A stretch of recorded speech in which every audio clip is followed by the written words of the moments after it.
scene left off, you guys are outside the cave. Well, like just inside of it. The mist has faded away. You see before you a cave entrance that is dimly lit by spaced out wall torches. You hear an echo in the distance of, I'm going to say, mundane chatter. Really hard to determine what it is from where you guys currently are. The mist has faded away. The man with the egg is gone. Even the dryad, or dryad nymph, whatever it was, isn't there anymore. It is just your party members. The captain is not present. It is just you guys standing in a rocky tunnel with the lights headed deeper into the tunnel or the ocean behind you. For finding the truth, they sure have a lot to hide. This trickery is tiresome. All watch the left hand while paying no attention with the right.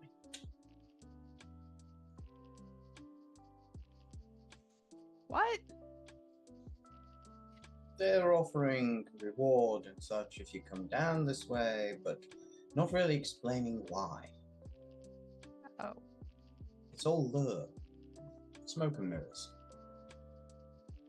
Okay. I'd like to hear what they have to say for themselves. And I will start marching inward.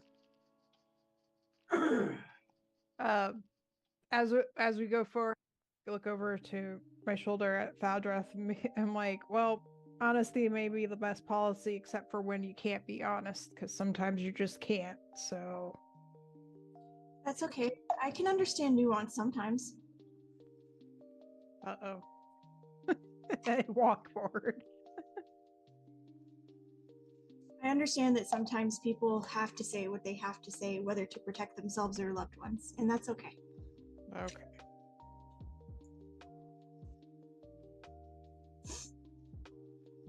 And I agree, people being duplicitous and not being straightforward with us does get very tiresome.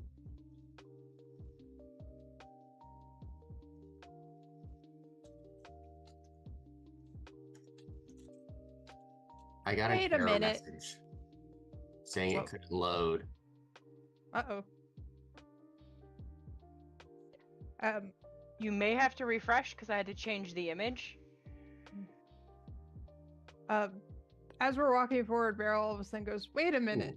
Was Gloomy Boy, who hasn't even told us his name, complaining not being straight?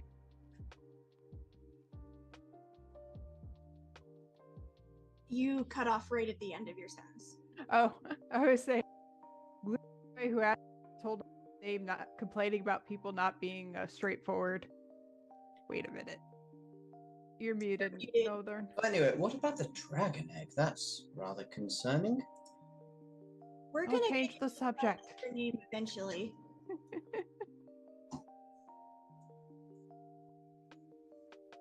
I mean, was that argument that we had the test? They said it was a grove of trials. I would guess so. We didn't destroy the dragon egg, that was the test? I don't think that's the case. I feel like our trials are going to be whatever the chance. I feel like our trials are going to be whatever the heck is down this corridor.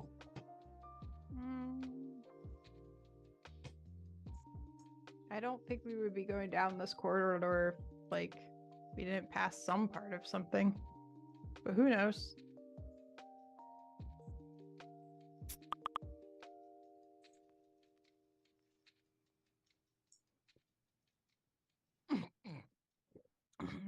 And just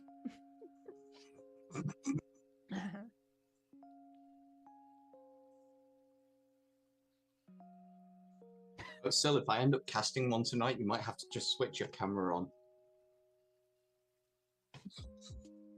oh, it's very small. Okay. I thought the thing didn't load up for me again. Yeah, you need to zoom in. Yeah. Also, just to be transparent, I have not had time to level up yet. I'm doing it right now. No I don't know judgment. which way is inward on Oh, I was assuming going upward. Is that right? Okay. North is further in. As we go. note, like the present. How dimly lit is this area, Cease? Sorry, I lost my mouse. Couldn't find it to unmute myself. It is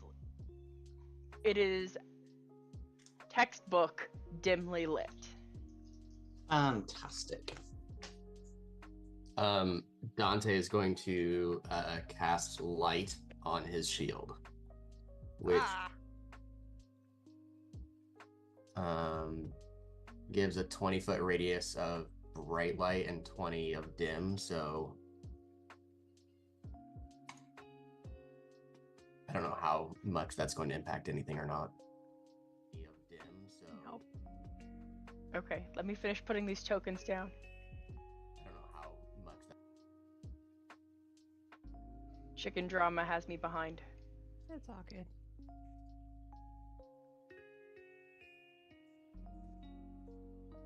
Are we simply rolling hit die if it's a 1? Yes. Jesus, I rolled my hit points. Okay. Wait, what now about ones? If you roll a 1 on your hit points, you re-roll it. Oh, that's good to know. I do not accept ones for hit points. Yeah, after my barbarian rolled like 3 1s. That's why he never had any health. My paladin Hey, did let's too. go. It 2 was more. ridiculous. I'll take that. I rolled a 3, but I'm on a d6, so I can live with that. And you forgot to add those to my thing. Thank you for reminding me. Since we officially leveled up, have we considered, like, is our character considered rested or no? Not yet. Okay, because the level up actually like reset my hit points. That's Oh. okay. Yeah. Okay. Unless you guys pull stupid, it should be fine. Okay. Yeah. It didn't reset my abilities though, so that's good. Yeah. Yeah, it didn't reset Same. mine either. Just the hit points. Okay. Total sincerity, unless you guys suddenly go murder hobo, it's fine. Which Mentally anything thinks is possible. about the Well, rabbit. if there is a dragon egg there, we'll see. Or a real live dragon.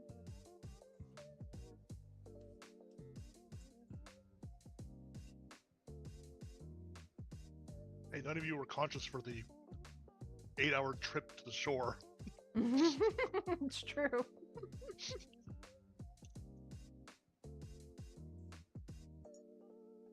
Yeah, so for me, they're fulfilling their oath. It's like, okay, but once they do that, that doesn't mean that like they're gonna be good or whatever. Like, that's just services rendered.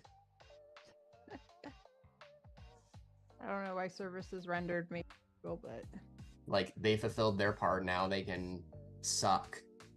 Like, Endus, I just want to know, did the 8-hour ride that you were coherent for impact your choice in your words in the RP session? Not a lot, actually. It's like he definitely still thinks that dragons are monsters. It's just there's other shit going on, which hasn't come out yet, so I'll keep it hidden for now. No, you're good. I just wasn't sure if that actually had impact. It was very much more based on the fact that it was an egg and literally had not hatched yet to have done anything bad to anybody. excuse me. So, Beryl and Dante, you guys are coming up at a Y. You can go to the right and you can go forward.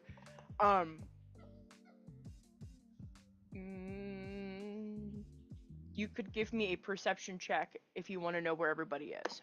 Ooh, I'll do a perception check. That's fun. I can do that.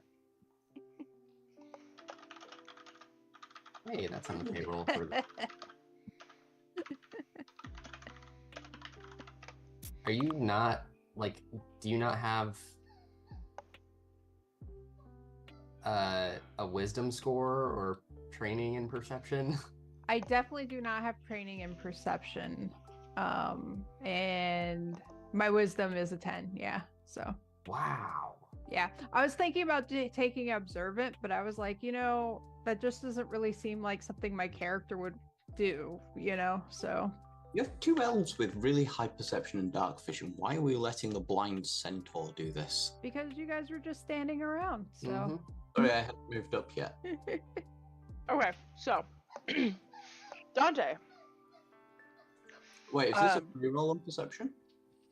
So We have the chance since we're up there. Okay. So, Dante, you notice that if you continue forward, that's where the voices are coming from. You do notice also that Beryl is very enthralled by the markings in the stone and how it was carved. Mm-hmm. Beryl can't figure out what caused it, but your perception is high enough to figure out those are claw marks.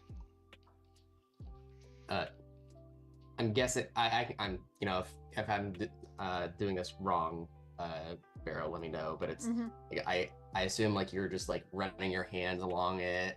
Yeah. As we're That's what I was walking thinking, and going like, ooh. Mhm. I'm just imagining she just flicks off a piece of dust and it goes in her eye, and that's why she can't see a damn thing. Those are from claws. Wait. Oh, pretty big claws, I think. Maybe. Yes. Dragon claws?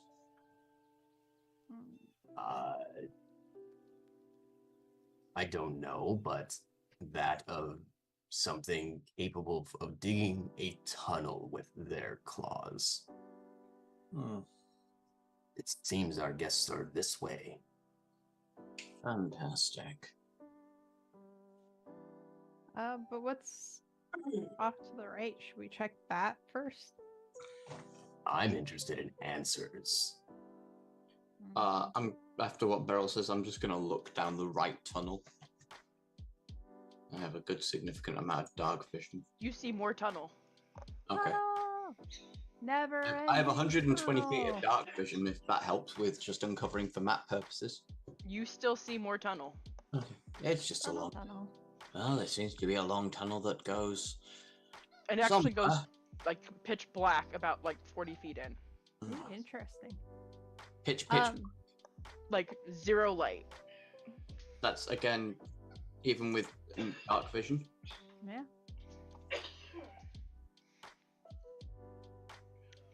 Does dark vision require there to be some form of light in order for you to see it? See in it? No. No. All of you are muted. You can see in the dark within. You can see in the dark within a specific radius. Well, don't you see as if it was like It's dim light. If Yeah. it's I if see it it's like It'll give dim you light. disadvantage, yeah. if it's Yeah. dim light, you see as if it's bright light. If it's darkness, you see as if it's dim light. Yeah. Yep. Just shades of grey. It's black. There's literally like 40 feet in, there are zero lights going into a deeper tunnel. So you can perceive that however you want.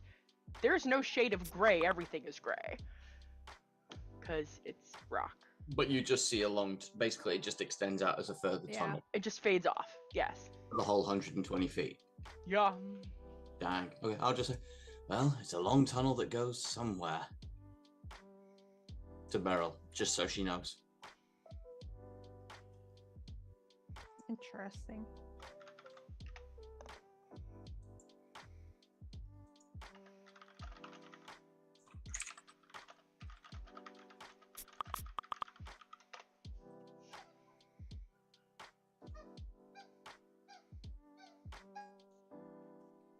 Yes, I hear the squeaking of small children down this way. Yes, there's definitely toys somewhere. Boop, boop, boop.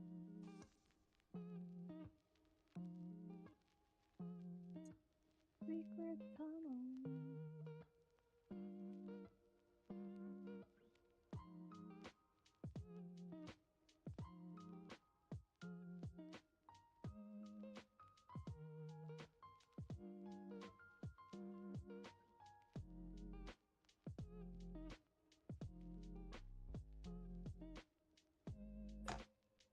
I'm trying to reveal, and I for some silly reason I didn't check, and I was on hide, so I was trying to reveal fog by placing more fog, because That's how it works, apparently.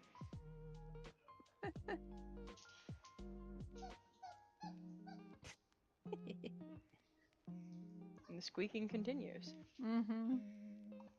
Poor thing. Sounds like it got a hold of a Muppet or something. That's Maddie playing with a toy. Although I do have to go do a chicken check soon.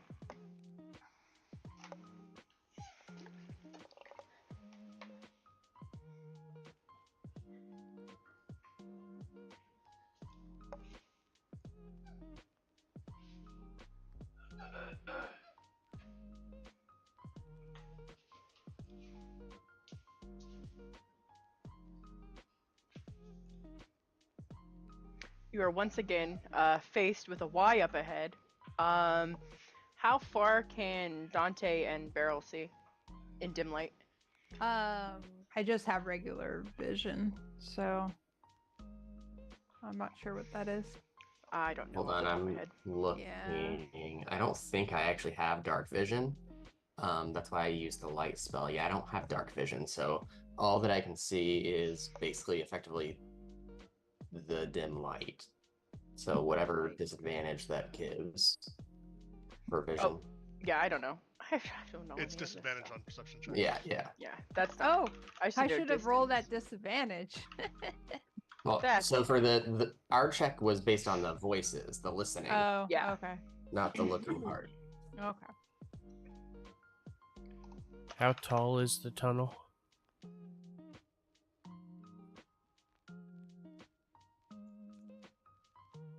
Roughly 8 to 10 feet.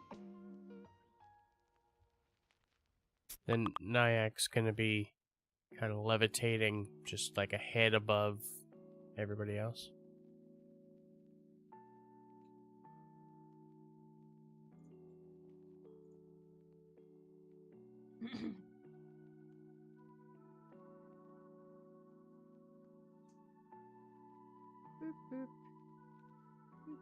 Okay.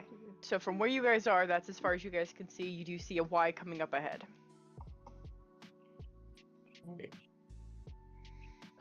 If Beryl does, okay, I was about to say if you don't move, then I was gonna overtake you. Yeah. But So we went left last time. How about right this time? I want to go where the people are. Oh, that sounds terrible. Why would you want to do that? Because they're the ones who put us here through this stupid trial. Okay, Ariel. Damn it, I was looking for an aerial picture to post.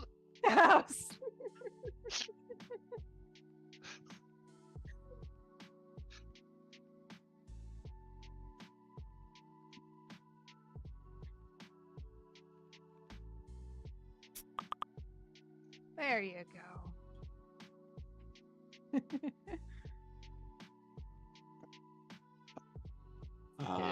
Looking down both tunnels, anything of interest within 120 feet? Well, hold on, because I just sent Radix a message. Hi. They're down that way, pointing to the right tunnel. So it seems you get your wish. Woo! Yay! Are both passages lit?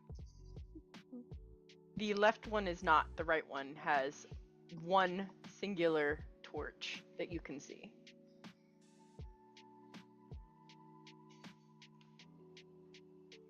So I think the most obvious thing is to follow the torches till we find the people. Well, he said it was this way, so. As Beryl steps down the passageway, a gentleman steps through a intricately carved archway. Ooh.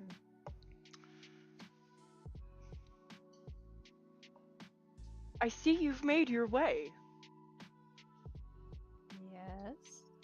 Our way here. Where is here? I do apologize for the well, the lack of hospitality. Unfortunately, we had a mishap and everybody had to hurry to address it. But please do join us. We are just sitting down to our meal of the day.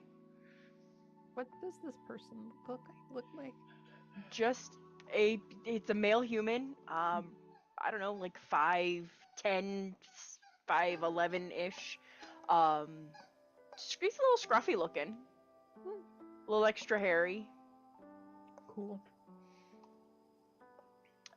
He turns and walks through the archway back into the room. Those of you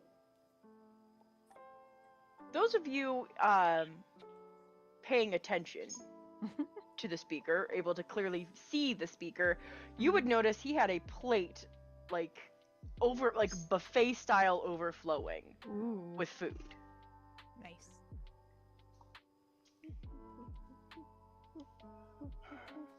Someone's hungry. That's not the button I It's want. been like days since I ate last. I think it's been hours. I was going to say, didn't we eat on the ship? It's been hours. I thought we the were cook asleep is the for a reason whole that day. we fell out of the sky. Yeah. No, for some reason I thought we were out for a whole day while Olive stayed with us. I mean, it was an 8-hour ride, so it's very possible we're hungry. Hmm. But it's been at most a day, but not days. So what you see before you is a plethora of people coming and going from tables to seats, chatting around very brightly lit braziers. You do notice a lot of empty seats where it seems awkward. So it definitely seems like there are some people missing. But they did say that they had to there was an issue that had to be dealt with. So there was an urgency to that. For the most part, all of the seating is, think of like the Middle Eastern like floor pillows type seating. There are some low tables, so here and here there is a low table with the pillow seating around it, and in the center here you see a smorgasbord of food, going left to right. Left side you've got your cheese, your breads, and your fruits and vegetables, and then it moves forward into different types of like desserts and combined dishes. And then at the very end you notice they've got steaming roasts, like they look like they were fresh off the spit. And the gentleman standing there with you tells you, grab a plate, please, dig in, have food. Our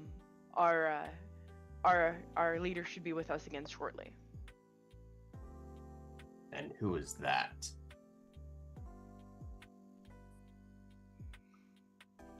Crap. I know I said his name like 3 weeks ago, and I forgot it Truly already. Awful name.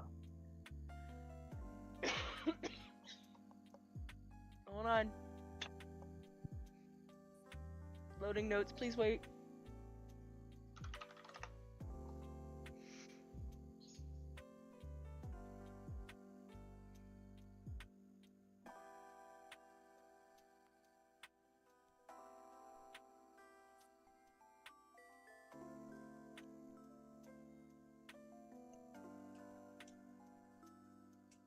Okay, so I'm not gonna lie.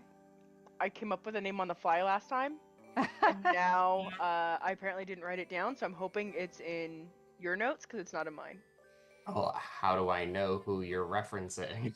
It was is it the guy who talked to us outside the cave The head of the initially? Viridian Path? No. Hold on. The werewolf guy, I assume. Yeah, that's what I was assuming. Oh, then no, I definitely did not get that down. I'm not sure we got a name from him. But I Yeah, did. that's true.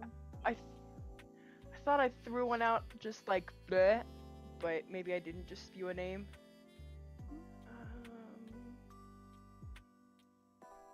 All that I just mentioned was that they spoke an unknown language. Oh yeah. Oh, Okay. that's cool. right. Yeah. Well then we'll just name him Marcus. Marcus. Is I it don't- La Marcus? No. Nope. Okay.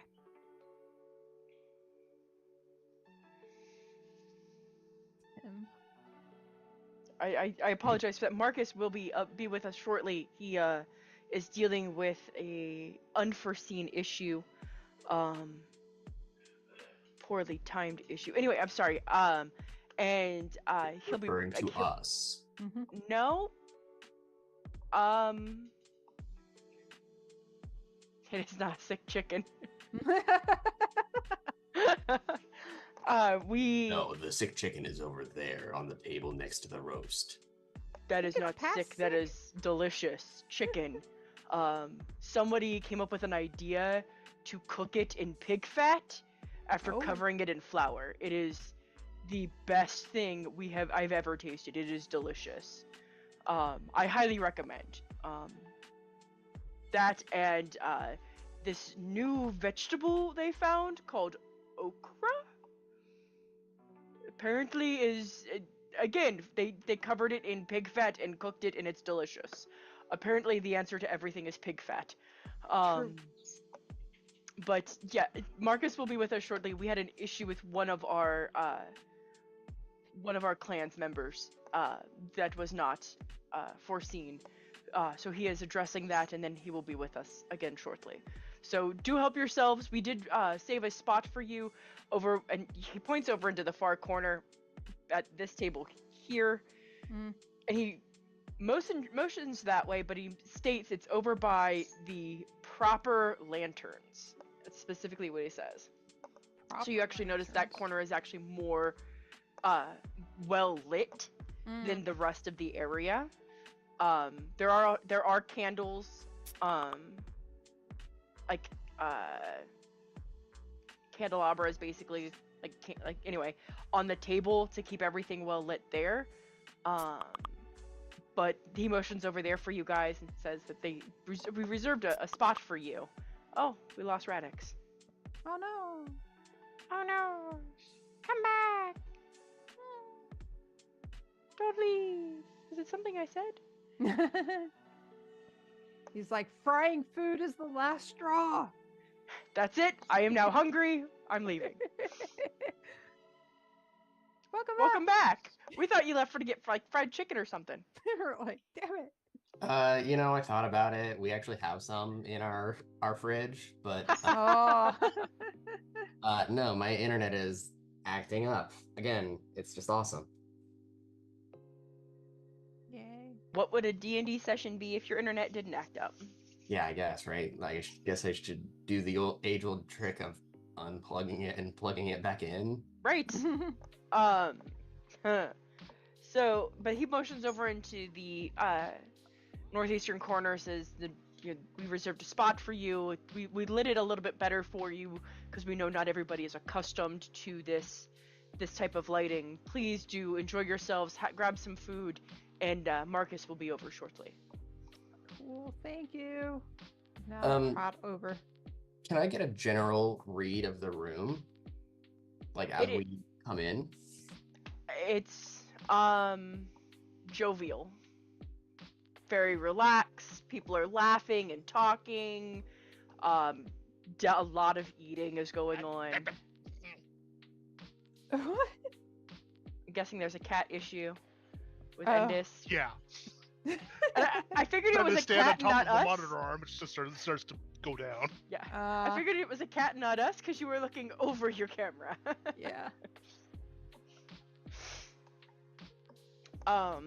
Yeah. So, it's very, very relaxed. Everybody seems to be like laughing, having a good time, talking, grabbing food, eating. Any change when we come in? Nope.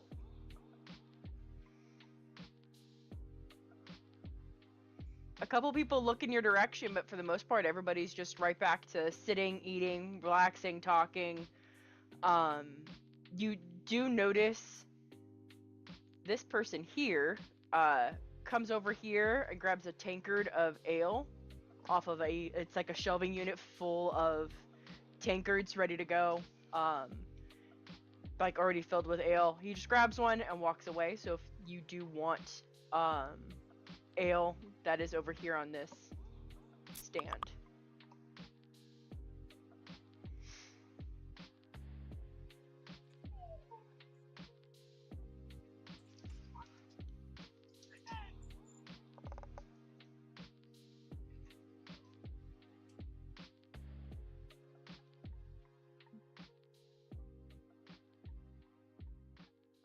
Um,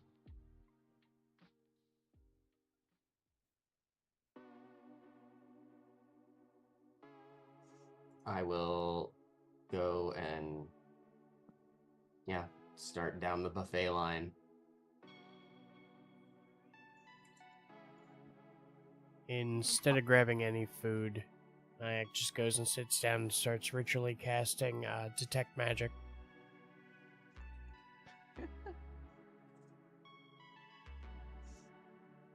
Apologize for a second. I'm distracted. I just realized I forgot to put cookies in the grocery order for tomorrow. Well, then. That's a priority. All this Obviously. talk of deep frying stuff, and all of a sudden Ollie's like, I forgot to order geese.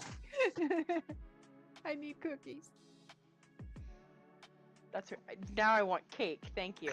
Sorry. That's okay. It's in my refrigerator. I just have to go get Okay. it.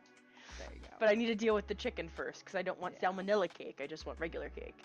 That's fair. As far as the detect magic, you notice like a couple things glow on people, a necklace here, a ring there, but nothing, no exorbitant amount of magic is being used.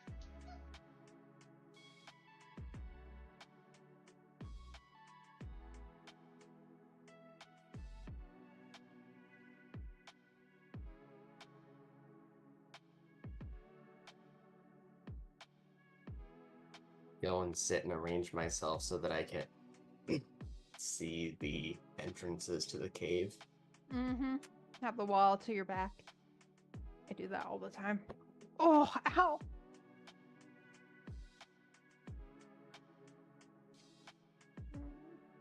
You okay? You gonna make it? Yeah, I just whacked my knee on my keyboard tray. Oh.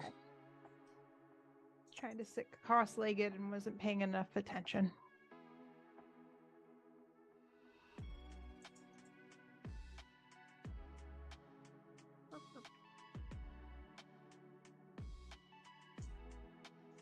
Olive's gonna dig out their cloak and put it on before they go in, and then just stop by the cheese section. Ah. I got. And Oh, go ahead. just like if there's any like the softest or bluest cheese that they have there, they'll pick up a big chunk of that and stick it Oh on yeah, I their forgot face. about that.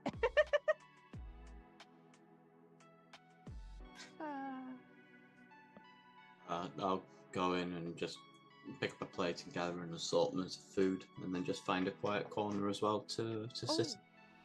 Cease, did any of the meat look like it was like more on the rare side at all?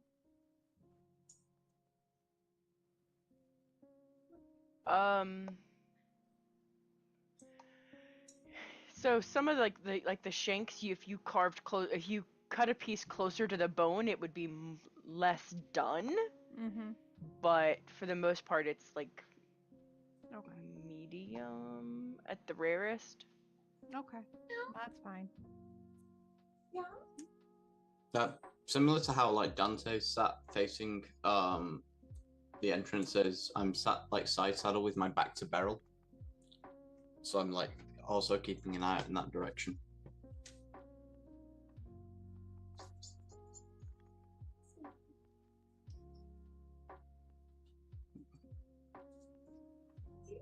Have any of the perceptions of people as we've come to sit changed to like look or address us at all?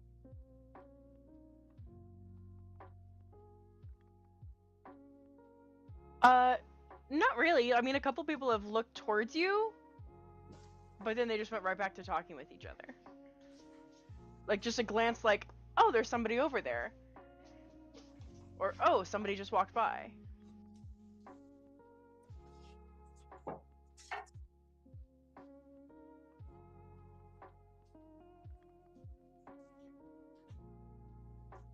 You can go up there. So which place is this? The place with the dragon egg? The place for protection? I thought we were supposed to get some trials walking down these caverns. I was confused. I think the trial was the part in the fog.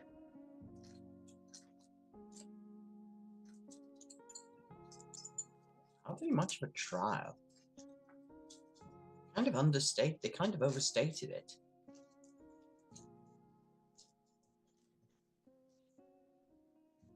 Why is that? While you guys are eating, you notice a gentleman walk in. He goes over, he talks to this guy who was there greeting you guys. Um, the one that greeted you points over into the corner. Marcus nods at him, starts heading your way. Yeah. Meow. Meow. What? And of course, he has to stop and talk to people, because that's how life is. He comes over. I'll stand as he nears us. You notice he actually was like stopped at the table, grabbed like a bunch of grapes, so he's like popping grapes in his mouth as he walks over. I am very, very sorry for the delay in getting to you guys. It's been a wild afternoon. Understandable. They are particularly good grapes. Wait, where's the captain? Have we seen the captain in the room at all? Nope. Okay. So, what did bring you to grace our shores? Supposedly Our ship dragons? exploded. And then dragons. We got dropped off here. Not really by our own will or design. We just literally got dropped here.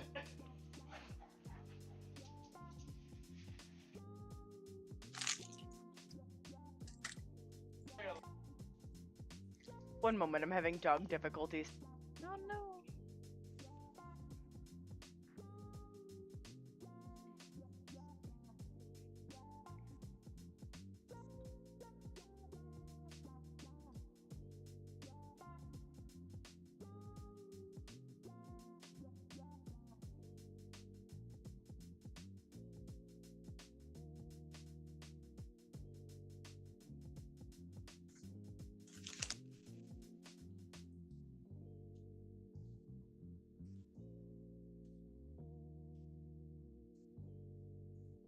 Okay.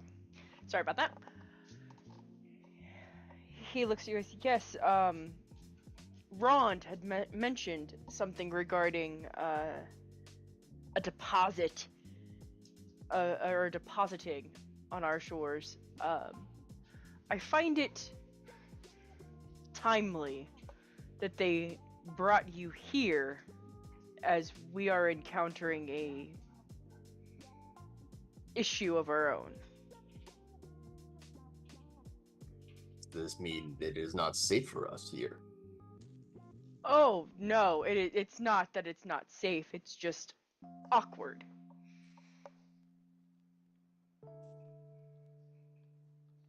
For you Why? or for us? For us. And not all of us, as you can tell, many are blissfully unaware of what is going on, but for those close to us, it is awkward. Once again, we appear to be inconveniences. I didn't say you were an inconvenience. I just said it was an awkward time. Is there a difference? There can be if there chooses to be. If you would like to be an inconvenience, you may be an inconvenience. I don't care. Your perception of the situation does not change my perception. That said, you are welcome here. The only thing we ask is please don't fight. Thank you for sharing your table. Always. Yeah, I've got to apologize. You're actually offering us more politeness than we're used to. Where is here exactly?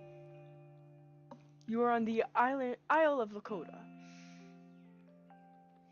Specifically, the southern tip of Lakota.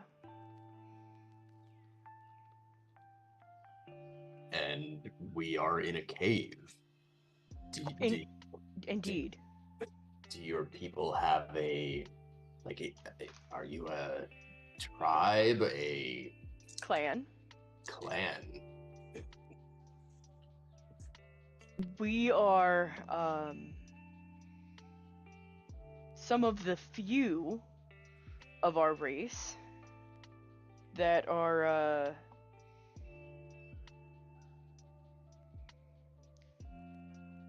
self-controlled. But the world still hates us, so we make our haven where it's safest.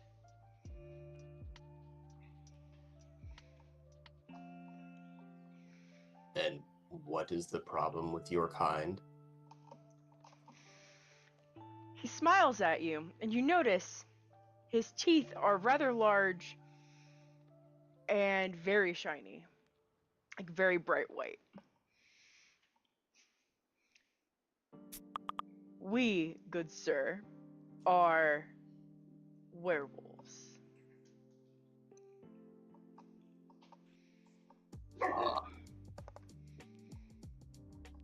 I Sorry see. about that. I gathered that from the gentleman at the door. That Is it the guy who was at the door? Uh-huh. Okay. Hmm. He That's what- smiles at you when you say that. Not everybody is as astute at picking up on that. Most people fear us. So we have to be careful.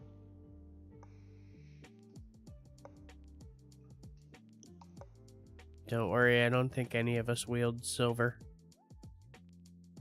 Oh, silver is not my concern. My bigger concern is others knowing of our location. Apparently, Same as us, we have no clue where we are. Apparently we found that in Hentati, people buy werewolf meat at 1,000 gold a pound. They say it's a delicacy. I say they've got things wrong.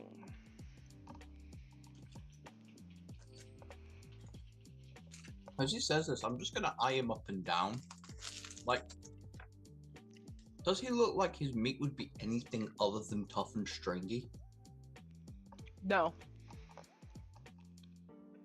I was like, Even his posture is very stiff. Like he doesn't move very dexterously in human form. well, I'm no cannibal, but no offense, you don't exactly look delectable. I know! People get some strange ideas in their heads.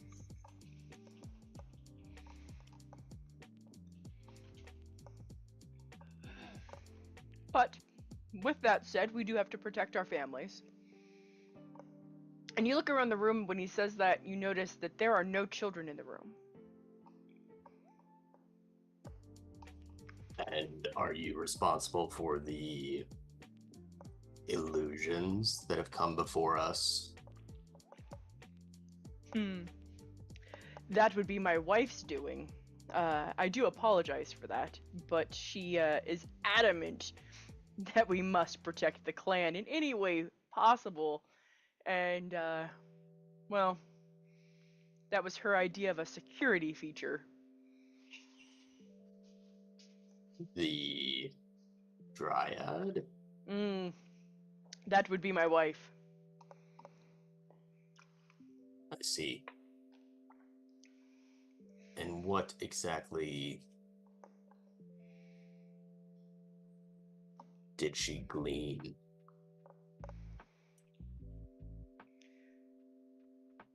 Her words, so please don't shoot the messenger. They appear to all have problems, but are also mildly trustworthy. Which, for her to call somebody mildly trustworthy is a compliment. To her, squirrels are thieves, so, and are not to be trusted. If you're here protecting your people, why are you bringing dragon eggs in? Oh, that's what she showed you. Interesting choice. What do you know of it?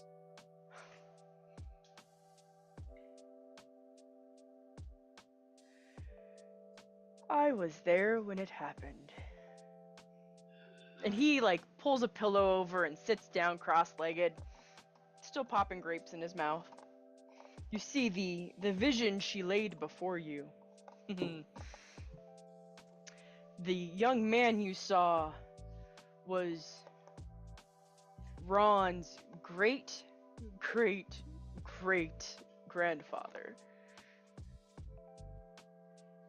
And it was the choice placed before him to preserve the last of the race. The last of the chromatic dragons. Needless to say, they made the decision, and there were other adventurers that had come along and assisted him in preserving the last of them. And thankfully, the egg, well, I should say, as luck would have it, the egg that he preserved did turn out to be a female. And, well, she took a consort, and now the brood is manageable. Has he joined us at our table, or is he still stood like at a distance from Oh us? no, like he pulled a cushion up. He's sitting between Nyack and Daldriath. Like I'm just watching him, and I'm like transfixed, and I just reach over and pull a grape from his plate. I'm like, interesting. Please go on. Mm-hmm. Also, I blame you for the fact I had to go get grapes. You're welcome. He does that, and I kind of glare at him like, what? What is wrong with you? And then guard my food a little bit while I'm eating. Well, like, so, I mean, you're like 15 feet away. So do you, like, crawl across the floor and, like, reach in front of Thaldriath to get it? Oh, I just assumed it was at the table, and that the way it was drawn was just because that was as close as you could get to the table. Sorry. No, like, he just pulled a cushion over where he's at and sat cross-legged on it. Never mind, I'll have grapes on my own table, on my own thing. Okay. I just wanted to make a joke for the fact that you've made me go get grapes. Did I hear correctly that Marcus indicated he was there, and this was Yes. the guy who was Ron's great grandfather? Correct. Okay. I was going to say, that's... How old are you?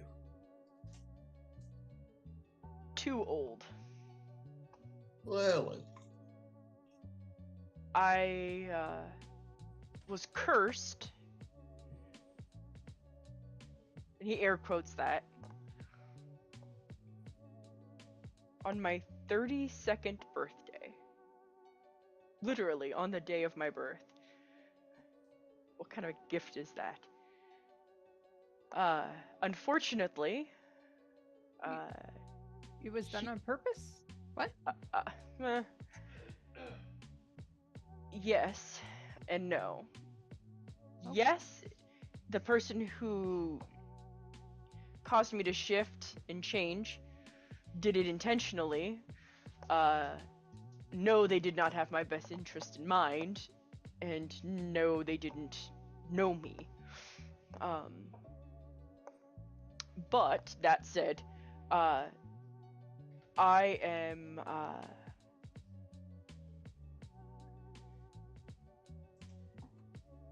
yeah, I guess I could tell you guys. She said you're pretty mildly trustworthy. I am a child. I'm a child of Lakota, as in a descendant.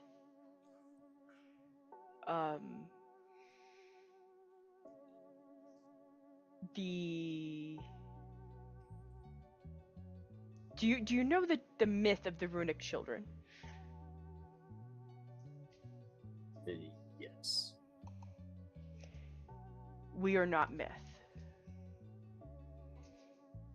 And he, on his right arm, he pulls his sleeve back and reveals in the little bit of light that's there, that, and you see like very small spattering of runes, like think someone who doesn't normally get freckles, but like that couple, like there's 2 or 3 freckles on their forearm because they've been in the sun or whatever. Like you see those, they appear to be about a half an inch, 3/4 of an inch in size, and they reflect light just a little bit like glitter does.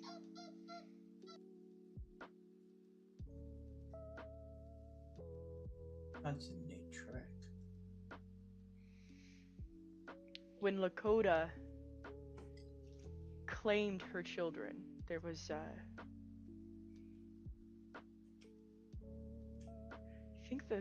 think the story says there were 68 of us. Might have been 60. Not many. She bestowed her blessing by imparting part of her soul when she left. Her soul, embedded in us, took the form of runes. With each of our children, we pass on a part of the soul, and the spattering of runes becomes less and less dense on their bodies. Many in the generation that is alive now, the runic children have 5 or 6 runes on their whole body. My generation, well, I think I have close to 200.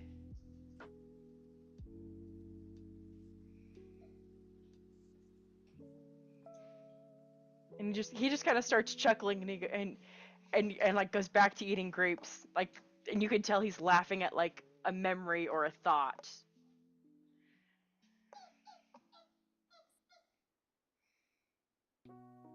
Out of character, I've just realised technically this character has been here for like every time period we've been in throughout this campaign on both characters. Okay. Because time advanced like 300 or so years. It advanced like how? Hang on, no, it wasn't that much, but time significantly 30. advanced. It was like after 30 years. I thought it was not between campaigns 1 and 2. I'm on about when Syl did the wish and unfucked the world. Uh-huh. Jumped like a few centuries. Uh-huh. So this guy would have been around the whole time. But he would be unaware that anything changed. Hmm.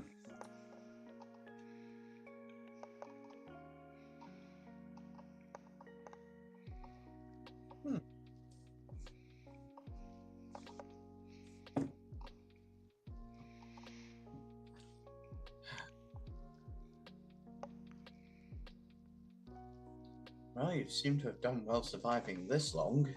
Especially when you're worth several thousand gold a pound. Yeah. My secret.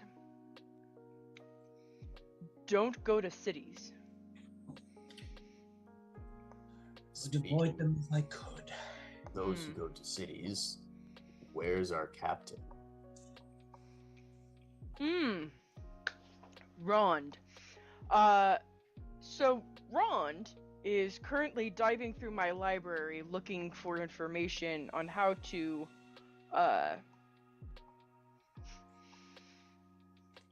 how did he put it?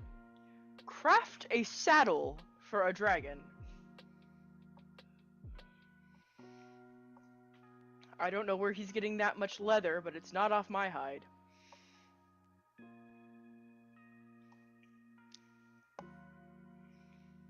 I see, and he is also a runic child.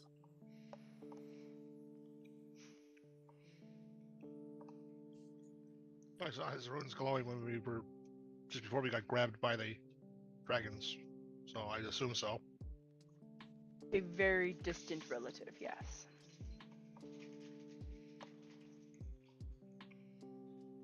And he is a werewolf, or just... No. Just a human. Well, a runic child, but a human. How did he know to come here?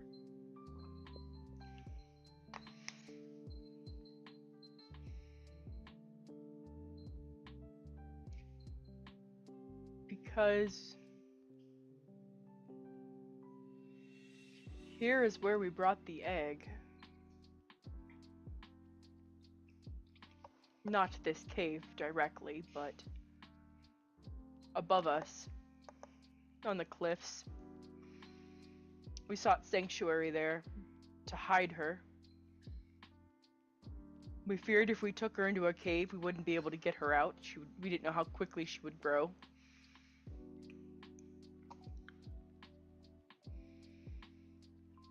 Remarkably intelligent, if I had to describe her. But this has become the haven, if you will, for those who are aware of their existence. I'm actually rather fond of myself, or happy for myself, for coming up with the rumor that chromatic dragons are no longer in existence. Very proud of that indeed. Most people will actually believe it. How did you manage to spread that? Oh. Many hunters would come here looking for them.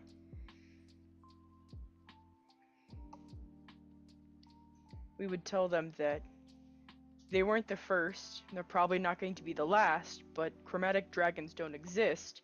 There hasn't been a dragon on these isles in centuries. And soon the hunters for them started to dwindle. And then they stopped showing up. When we went to a festival at the tree, we heard the rumor spread. As someone mentioned the home of the chromatic dragons in the southern tip of the isle, and someone that has never been to our isle before was very quick to say that it was, what was the word they used? Hogwash? I think they said. And that chromatic dragons are just a myth used to scare children. And I don't think I've ever smiled more in my life before hearing that. Tell a lie enough times, it eventually becomes the truth. This becomes people's perception of the truth. Thankfully, it's enabled them to live a very safe life.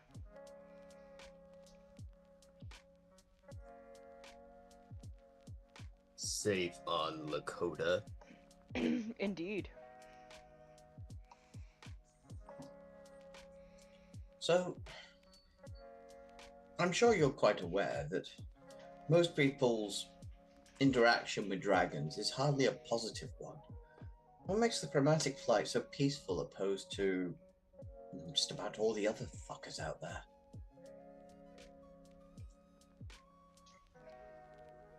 The chromatic acknowledged that they would not exist if it were not for humans. When other species and other dragons tried to wipe them out, they realized that it was humans that saved them and rescued them. So it's an indebted thing. Oh. Are you indebted to the sky for bringing you rain for your crops? Are you indebted to the trees to give you air that you could breathe? Can't say I've ever really taken up farming, but I see a point. Some shamans indeed believe that. This is true. Okay, gang. New plan to wipe out the rest of the dragon kind. We just do them all really big favors.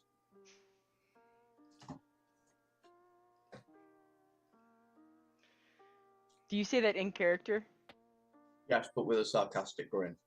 Marcus chuckles at that. I might grow to like you. I have my moments.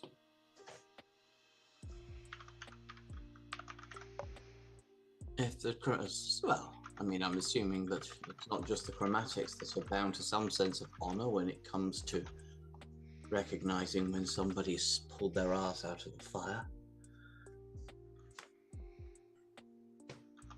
I mean, Valdriath over here was saying how she wanted to find a more diplomatic solution to the problem. To I which realize- problem? I realize Splendor's away. Well, the problem that is dragons. Mmm. So my fellow elf companion here is rather adverse to violence. He's always looking for alternative solutions to our problems. She would get along well with Zebra. And he's looking around the room, trying to work out which one looks like a zebra. He sees you look around. Oh, you won't find her here. Not today. We might send for her tomorrow and see what she says. I mean, that's very nice, but I don't know how long we're really planning to stay. If you would like to meet her, she would find you fascinating, to say the least. Well, I'm glad that somebody does.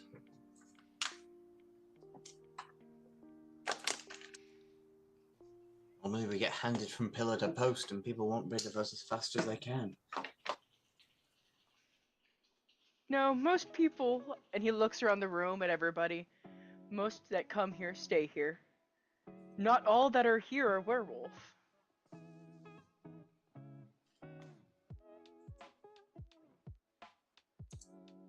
Are they all runic children? No. It would be wonderful if I could say yes, but no. Some are just refugees. Some are just looking for a safe place to live out their lives.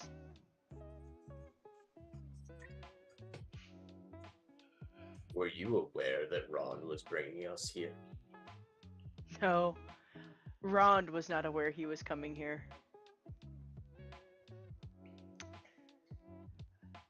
It would appear that Sebra has planned to meet with you guys for some time. Well, Rond at least.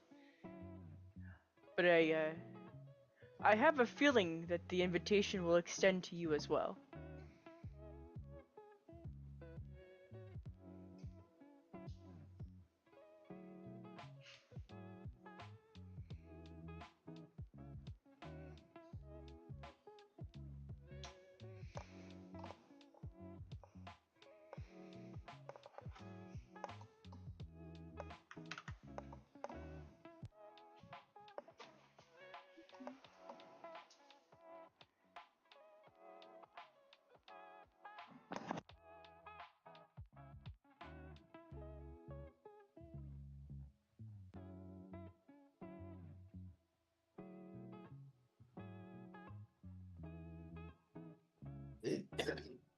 The Severa, is that the dragon that got saved the egg?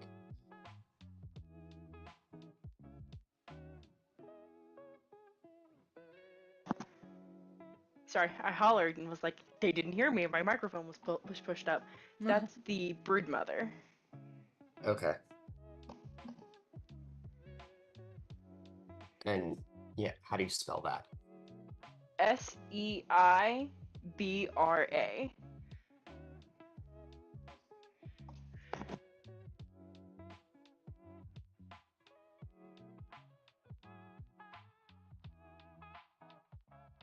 Also, Splendor, while you were away, we found a peaceful solution to our problems. So I was like, there we go, Thaldreth, you have an answer now. Basically, a quick TLDR, we found out if dragons owe you their lives, they get on with you, so we just need to go around and do every dragon a massive favor in the world so that they'll stop being a dick.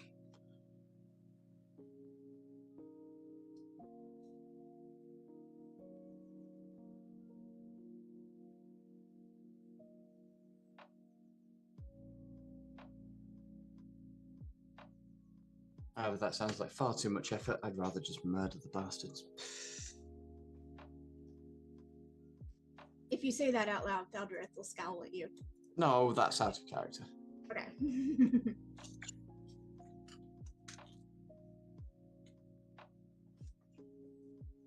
I don't know about you guys, but I would just wish them away. It's quite a powerful Seems like a spell. flawless plan that couldn't possibly go badly. That's quite a powerful spell. You have to be careful with things like that. They can have a habit of going wrong in ways you hadn't quite considered. That's a problem for the next party.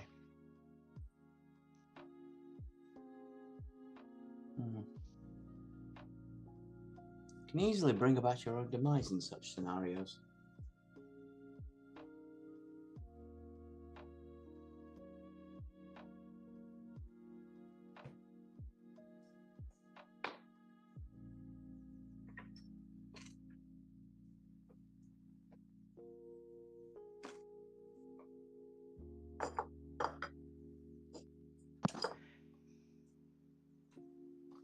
Sorry, I'm still with you guys. I'm just in dealing with the chicken.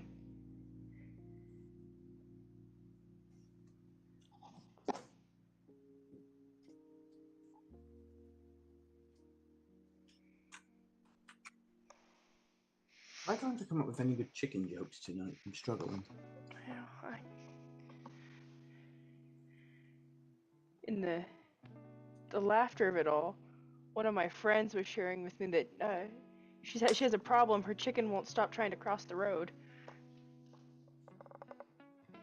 And I said, "You're telling a really horrible joke." And she goes, "No, I'm serious." What do you mean? She goes, "The chickens are literally running as soon as she lets them out. They run from the backyard to the front yard and out across the street." But why? Why? That's what she said. She's like, "I don't know why this started." I'm like, "This is a really bad joke. Waiting for puns. I don't know." She's like, "Listen." If she figures that out, like the age-old question is then solved. Yeah. Nope. We have no answer. We will finally have the answer to why the chicken is crossing the road.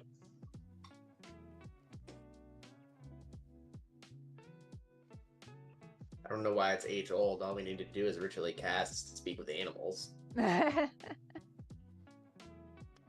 We did that once. We did that once, and that's why we found out why the chicken crossed the playground. Speaking of chickens and stuff, there's a rooster that just wanders the town next to us, Elgin, and he apparently belongs to nobody, but he's been there for years and just wanders around the town. That sounds like Texas. Oh, I'm muted. Yeah, there was a really fluffy chicken. I forget what they're called. Silky. They're silky chickens. And so one of my, down towards the shopping center down the road had one of them, and it was named Hey after the chicken from Moana. And that thing was mean. He would wait until I was walking by their place, and he would just dart out of the bushes and start pecking my ankles. A lot of roosters are bastards. That's my firm opinion. And once he followed me all the way to the grocery store and just waited in a bush outside. That thing was homicidal. I stand by it. Yep.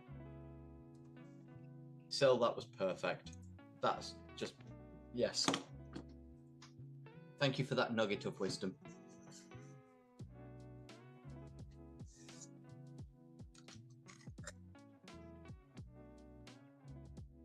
Is that what they're calling chicken nuggets? Is that a brand? Wisdom nuggets? No, nugget of wisdom is a phrase. Chicken nugget, never mind.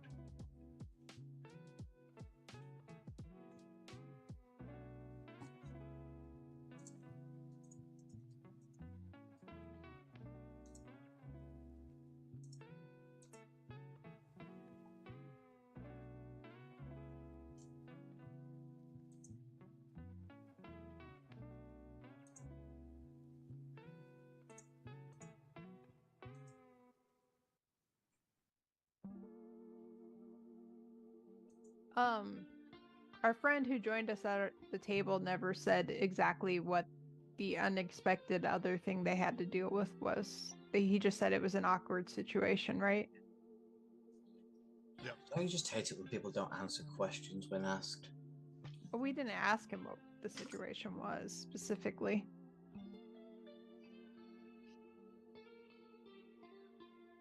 Yeah, I just couldn't get a name out of it.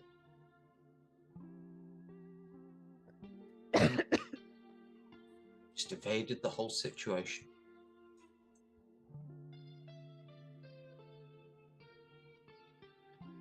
Must be an age thing. I'm actually, can I just say out of character, I'm surprised when you had text thoughts up, you didn't try to use it at the same time. I mean, realistically, I don't think I've used it much on people, though. I guess I could. I don't know. Because it was part of my thoughts when we were doing the passive thing on Olive. Because he wouldn't deny the war crime thing. No, I'm waiting for somebody to figure it out, because it's going to be amazing when you do.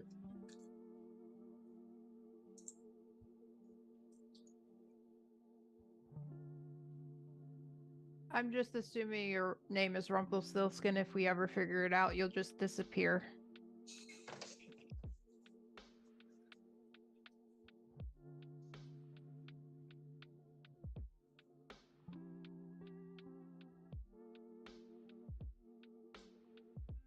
No, it's gonna be a stupid, like, Iliad Odyssey joke of how, no, it was no one. I have to walk away. I'll be right back.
Okay, I'm back from chicken shenanigans. I had to refresh the water because the water got cold.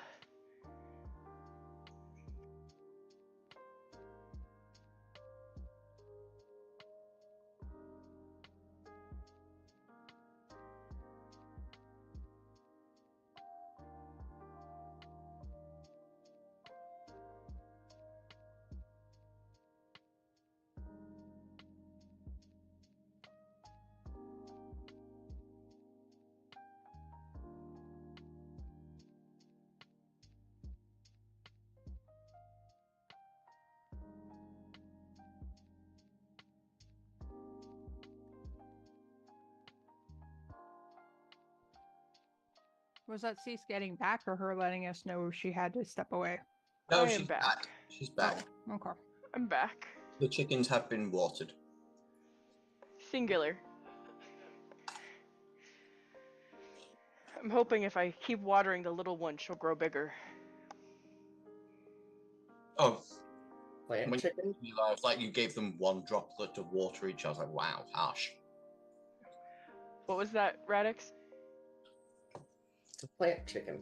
Plant chicken, yes. She's currently planted in my bathtub. In like, I don't know, 8 inches of water. Hydroponic chicken. Got it. Yeah. Seems accurate. Yeah. She's got like, I don't know, another like 2 hours and then I'm taking her out of that, so we'll see how she does. Wait, is this a full-grown chicken? Yes. Okay. So Jackie is special needs. Mm-hmm. She has an underdeveloped occipital lobe. Mm. So her growth is stunted, so she's like half the size of her sister. And she has tree trunks for legs because she doesn't have stability. Mm-hmm. So we named her Jackie because she walked like she was drunk. So she was named after Jack Sparrow. Mm-hmm. Yeah. So this is the first time in a year that since because that's how old she is, that she's tried to lay an egg. Ah. So it's not uncommon when it's their first one and it's taken an entire year for her to lay, that she could very easily end up egg bound because her body doesn't know what to do. So she is soaking in warm water, and hopefully this too shall pass. She might just be the worst chicken I've ever heard of. Why? No, because you said you named her after Jack Sparrow. That Yes. was yeah. Got it. But you have heard. Sorry. Yeah, sorry. No, you're good. Yeah, she is the reason the rum is gone. All right. I feel like eggbound is like, when somebody first described it to me, I was like, so it's constipation for chickens. Well, they only have one hole, so possibly. But it's more like a breech birth. Would probably be a more accurate description.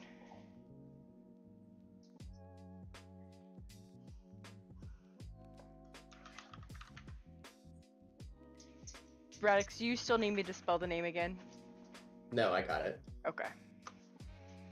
Sorry. So are you giving us something for it, like Tums or something, or A warm bath. Hmm.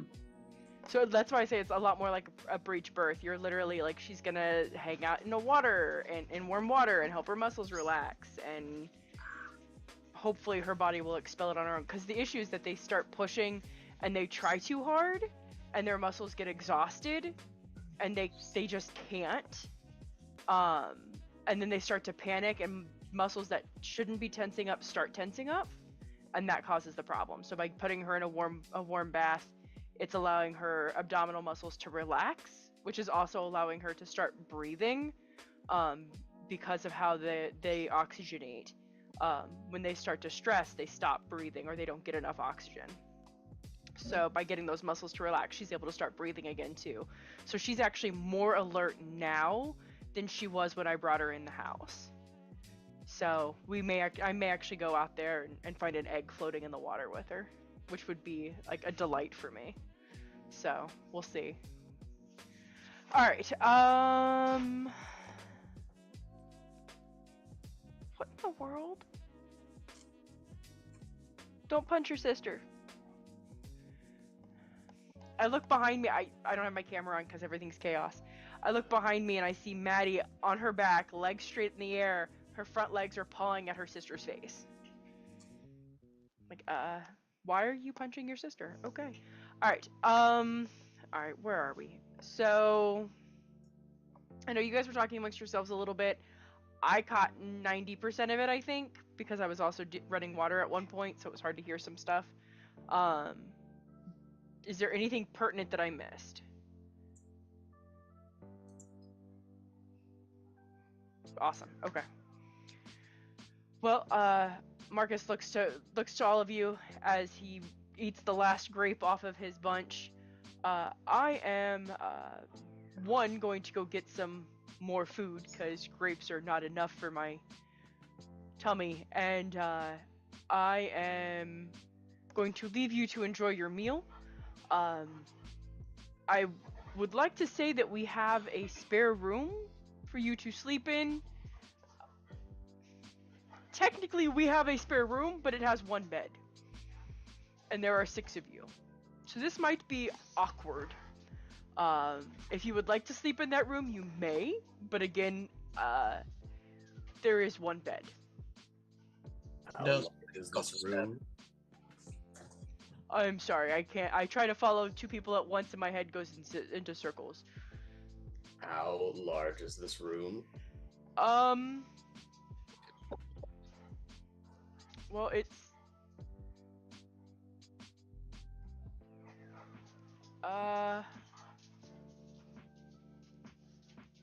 not square, so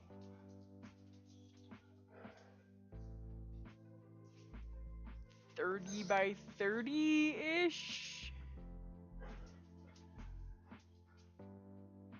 I mean, there's room to lay down, but there's no dancing. I just can't help with that. If you can spare us a couple of chairs and a bucket, that'll cover 3 of us. Well, I you're just sitting. need floor. You're sitting on what we would consider a chair for the most part, so you're welcome to take your pillow with you if you would like. Well, that's you can if you could spare us a bucket, that would cover one of us. Didn't Olive bring his bucket? Does Olive have a bucket? Olive was delivered in his bucket. Yeah, that's Ah. what I thought. Okay, then we're fine for that. Then yeah. Otherwise, I think we all lost our stuff, basically. In You fact, lost. You guys have most of your stuff. You lost Okay. like 1 or 2 items. Yeah. Okay. I think Oh, we did that rolling thing. Yeah. the only people that realistically need a bed are Dante and Nyack. Which, I mean, I Nyack thought I had a needs a bedroll, or perch. maybe, but I know some people lost bedrolls. Yeah. Does Nyack act? I lost a bedroll, but I don't sleep anyway. I Does did, Nyack yeah. I lost my bedroll. sleep? What was that about Nyack? Does he perch or does he actually sleep like a humanoid? Considering I am humanoid. Okay, but you're also a bird. I don't know if you just like perch on a branch somewhere and just nod off. Oh, You do ever you sleep seen- like baby owls? I was gonna say, have you ever seen a baby chicken sleep? I think it's like baby owls. They just basically flop forward. Yeah, that's how Nyack sleeps. Okay. Oh, Yeah, we that's just terrifying. The only two people that realistically need an actual bed space are you and Dante. Yeah. Olive has a bucket. Beryl uses the floor, and Thaldrieth and I just meditate. Thank you for your hospitality. The room, we will figure out the logistics, and we will take it if it is available.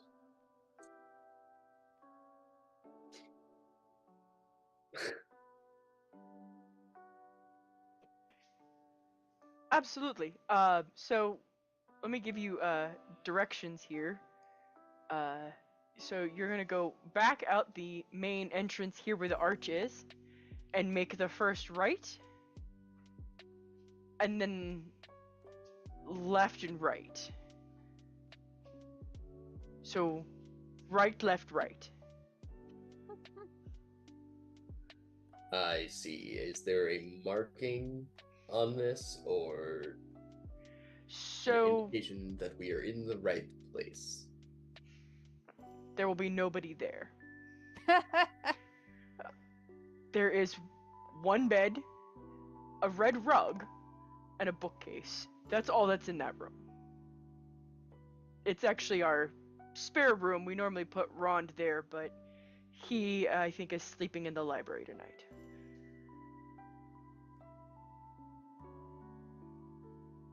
Wonderful.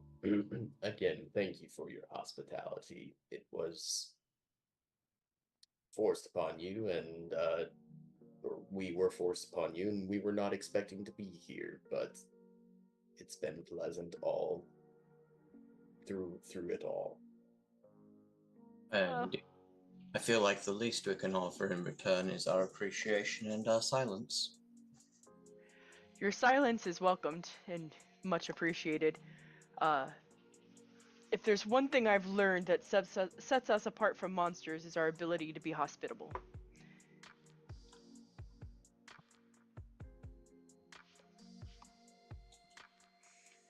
That said, again, enjoy your meal. If you do get confused or lost, when you make that left, make another left, and that's the library. Rond can direct you.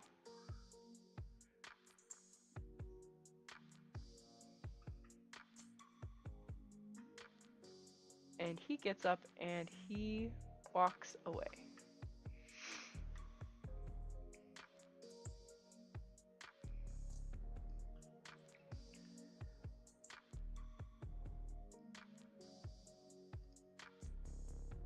So it appears that we are meeting a dragon tomorrow. Harley, I think you were muted. Oh. No, maybe not.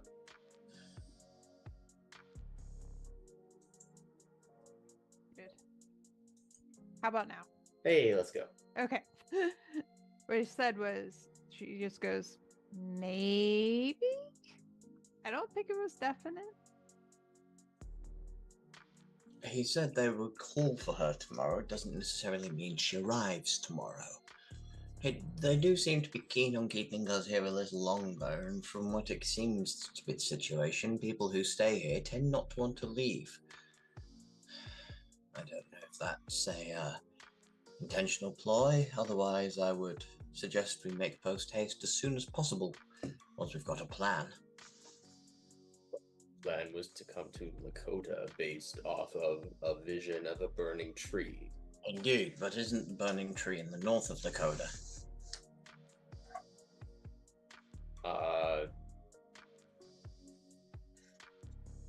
I do not know. I would No, have to go that's where outside to see. that's where it is on the map, if I remember rightly.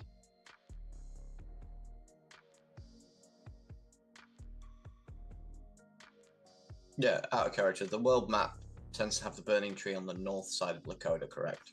Correct. Yeah. Well, we're on the wrong side of the island if we need to get to a burning tree.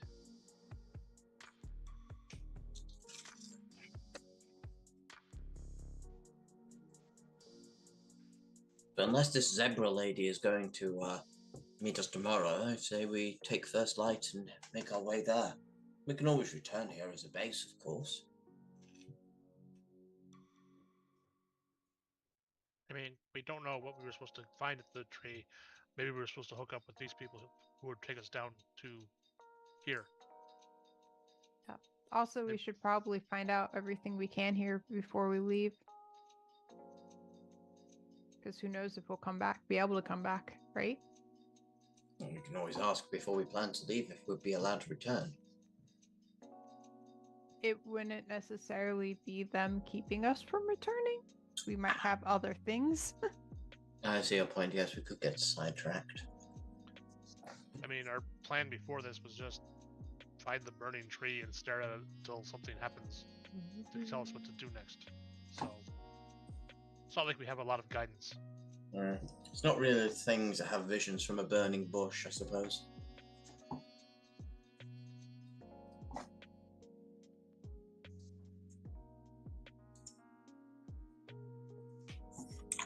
The question I have is, Mark seemed to indicate that Zebra knew of us already. That seems to be puzzling, unless she knows about our calling. Or she was the dragon that dropped us off here. I don't know. I didn't get a look at it. Did you, Olive? There wasn't one dragon. Oh.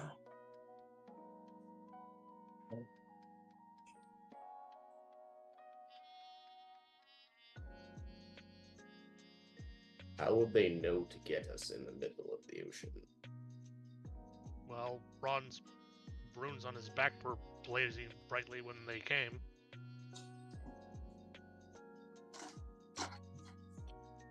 I imagine that has something to do with it, but it might not have. They might have been following us.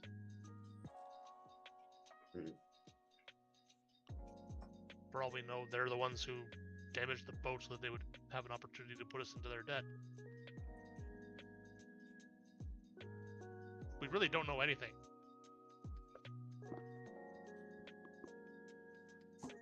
That seems to be the consistent thing since we've been together. We're bound yet clueless. I mean, we did have that one moment where we seemed to have an understanding of what was going on. And then we got sent to Vinla. Indeed. Found a giant nest of dragons and then were told, let's go anywhere but here.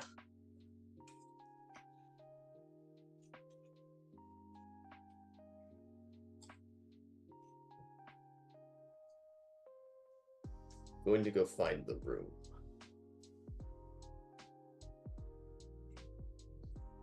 Do you remember And that? I get up and go find the room. Olive will follow Dante out. I will also follow.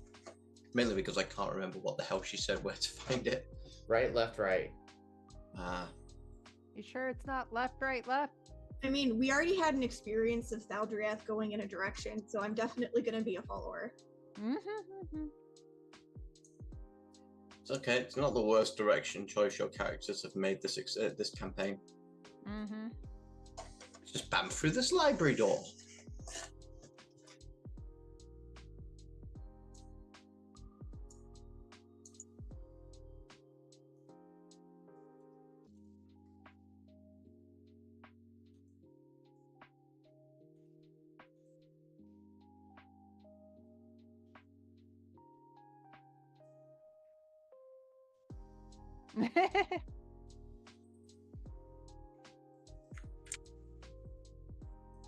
I'm blinking out of existence periodically. And he said there was no room for dancing.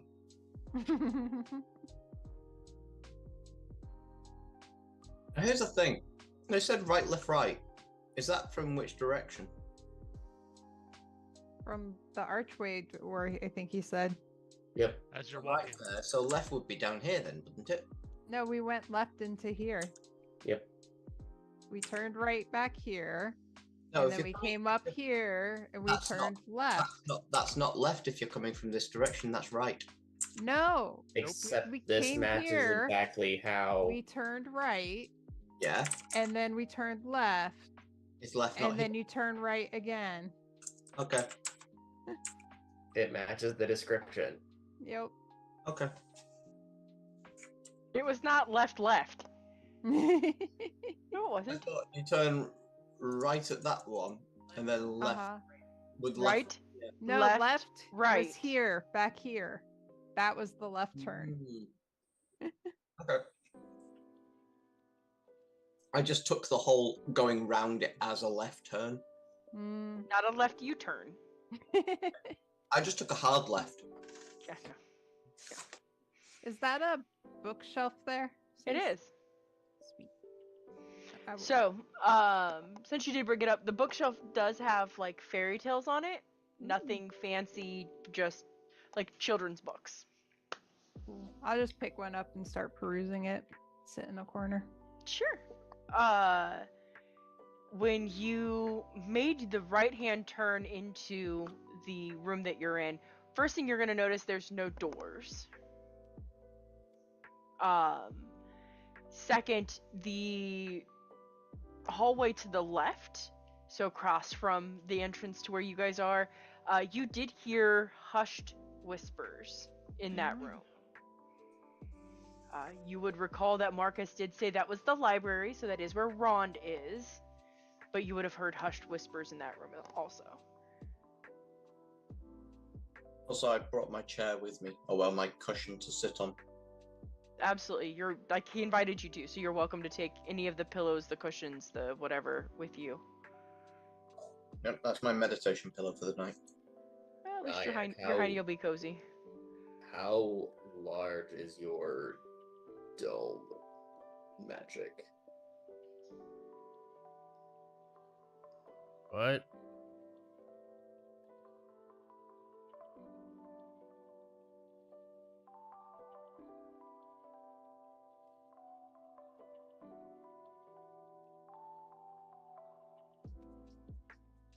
Would the best use of Tiny Hut be just cramming Tiny Hut into the hallway, where it merges into the walls and nothing can get past it? Probably. Yeah, that was part of it. It's like, if we can just like seal ourselves in, we can basically make our own door. 10-foot radius dome. So you could put it like here. I mean, so he has to be in it though. Yes. Oh, that's true. But I mean, it'd still be fine. Mm-hmm.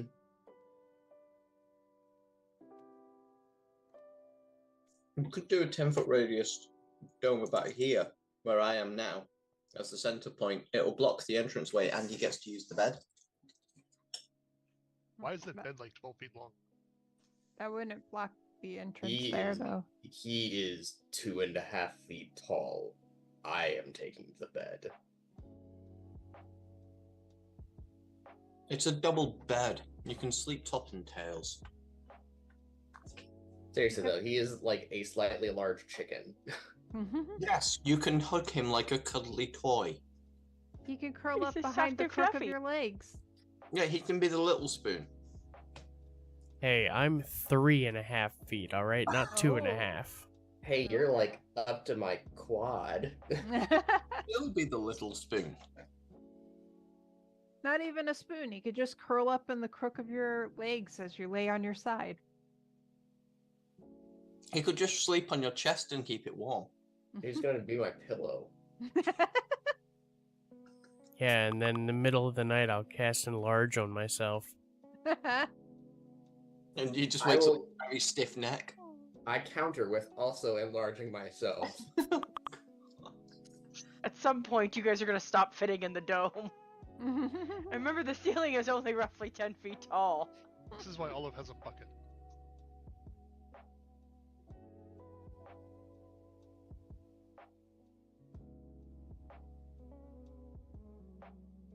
These people are kind, but this is their home. And I am not trustworthy enough of them. You're not trustworthy? I'm not trusting of them Ah. yet. Is there anyone you do trust? Out of curiosity, you are quite a curious fellow. You ask who I trust? Indeed. Well,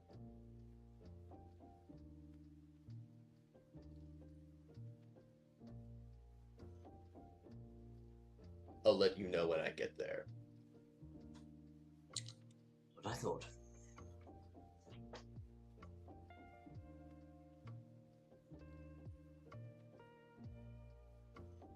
Right now, we have this companionship through fate, it seems. And we go along, do our best, but we have yet to really have the time to go through acts that would require trust in one another. But you do bring up a point. We are companions, and we do seem to be on this adventure of sorts together for however long it's going to take. And considering what we've been tasked with, it's going to take quite a while. You think we need some sort of name?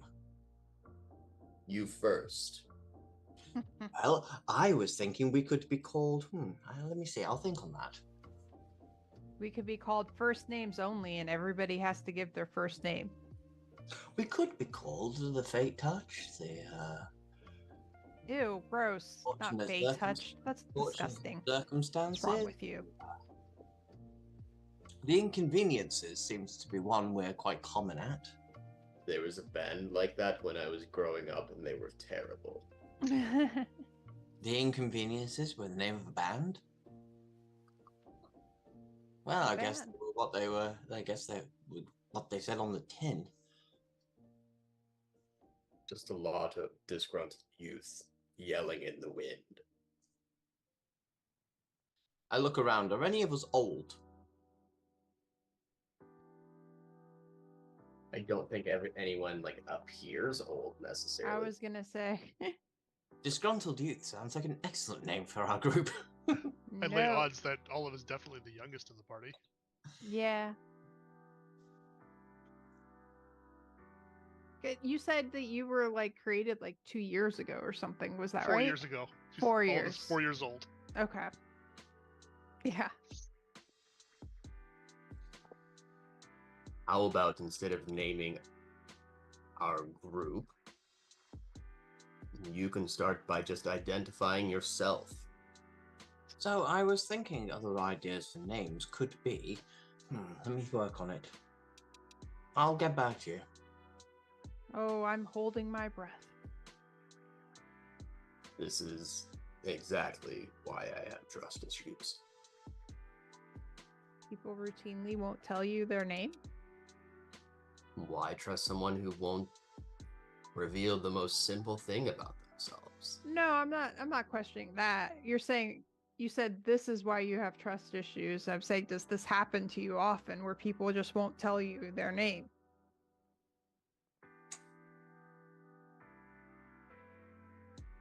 Sometimes it was better to not learn one another's name for safety. That's fair. Bed in a bucket. How about bed in a bucket? Nope. Hmm. That's my thing, not your thing. Oh no, you only need the bucket.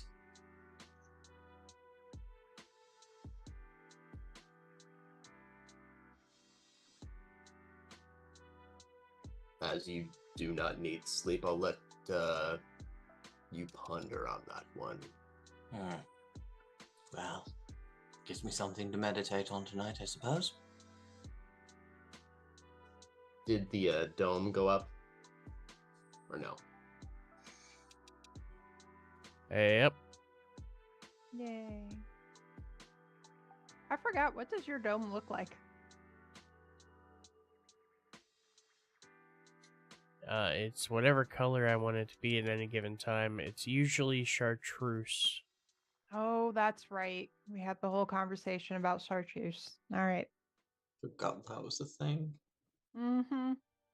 And then we had a whole debate on what comfortable temperature actually means. Mm-hmm. And whose idea of comfortable it is.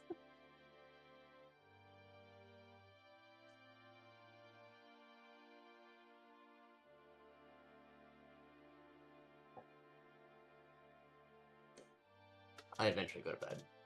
Yeah.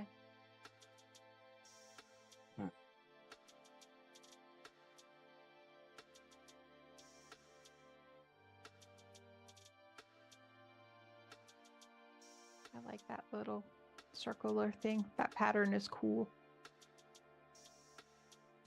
I'll pull up my pillow cushion at some point and just sit in a corner and just put my legs on it, and close my eyes, and just begin to meditate for the next 4 hours and just try to come up with ideas for group names. Is that 15 foot? I thought it was a radius of 15. Oh, is it? It says 10. Interesting. Okay. So it effectively becomes a 25 by 25 square. Right. Okay. Or a 5 by 5, whatever. 5 by 5 squares by 5 squares.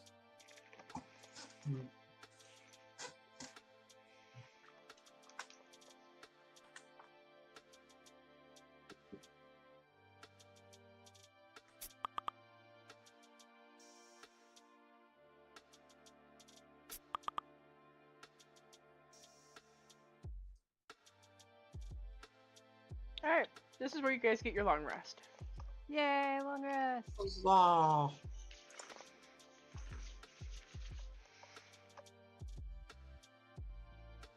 Boom, boom.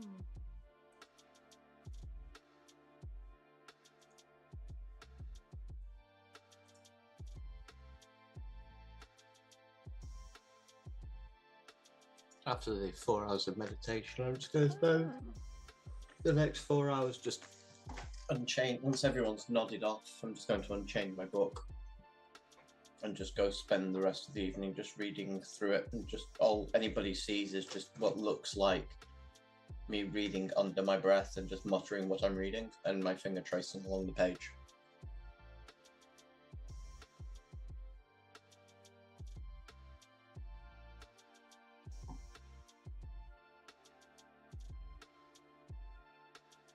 As soon as people start to stir, I just close the book, lock it, and put it back aside. So, the first thing you notice isn't people stirring. The first thing you notice is that wore off. Oh. It only lasts 8 hours. Oh. What wore off? The bubble. Dome. The dome. The dome went before you guys woke up, it seems. Yep. As soon as the dome drops, that's when I close the book then. Yep, so like right at the 8-hour mark, dome wears off. I don't know who starts waking up first. I'm going to assume Thaldreth is also awake for the same reasons I would be. Yeah, Thaldreth is an early riser. I'm just going to look at her and be like, should we wake them? Should we go get breakfast? I'm not sure. I think I'll wait here until everyone is ready to go down or go up or whatever the right word is for that. Go in the direction of the food. Very well.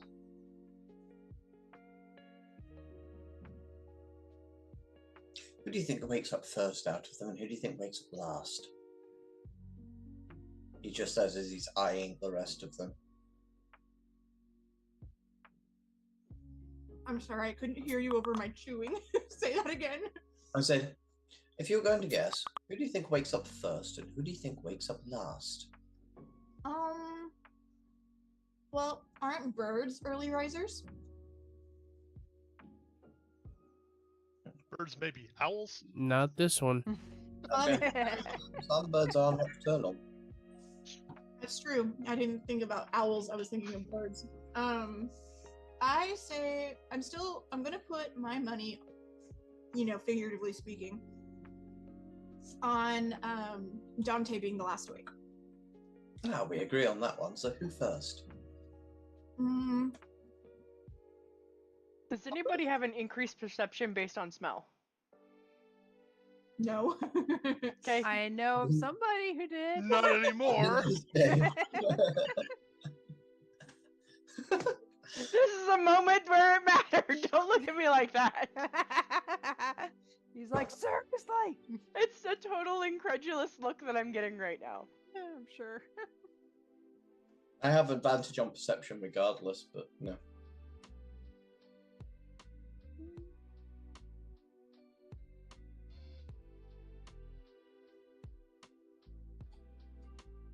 So, I reckon the bucket wakes up first. What about you?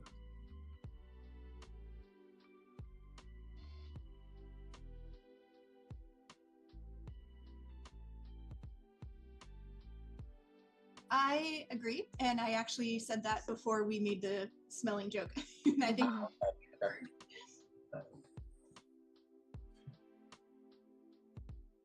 And we just sit and watch you all, like creepy stalkers at the end of the bed style. Again, with the trust issues. I mean, Olive definitely can't be the first person to wake up now. I think we should roll dice to see what order we happen to wake up this morning, and whoever rolls lowest wakes up first, and we keep doing that to figure out what order we end up working in. I like that idea. Go for it. Roll a I think d20. that's the idea. Is it high that wakes up sooner? Lowest wakes up soonest. Yeah. Lowest wakes up soonest. And you're on D20s, it looks like. Yep.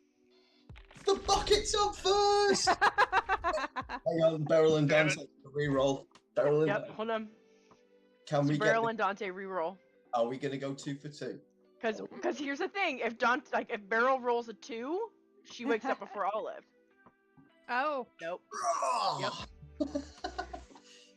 So I do wake up last then. Yep. They were You right. Last. We literally got it spot on. High five.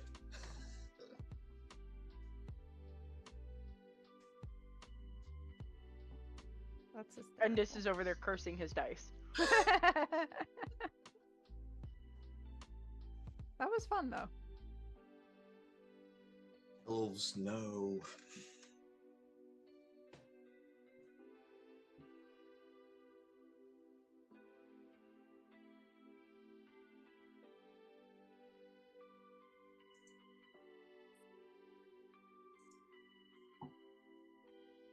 As everyone starts to wake up, you actually start to smell breakfast. Ooh. You smell fresh bread, you smell bacon, you smell sausage, all of the delicious smells of breakfast are starting to waft into your room.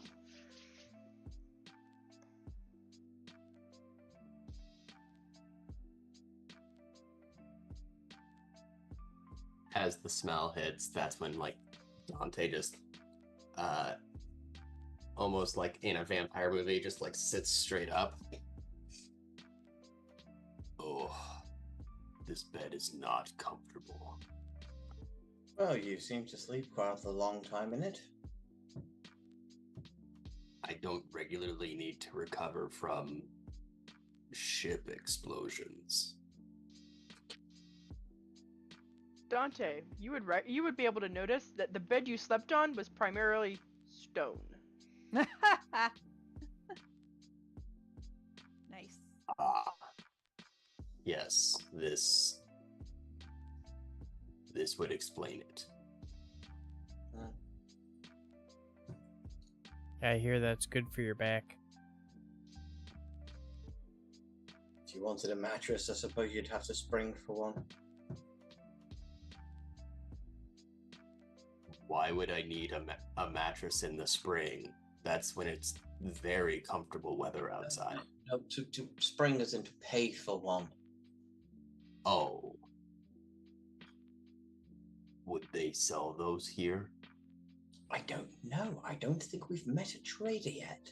These are questions we can find at breakfast, shall we? Been smelling food for a good hour now. Starving. Could have gone and gotten food. Yes, but Thaldriath wants to wait for you all to wake up. Well, she could have waited and you could have gone. That would have been rude. Much more ruder than creepily watching us as we wake up. We had a little game going as to we tried to guess the order of who'd be first and who'd be last.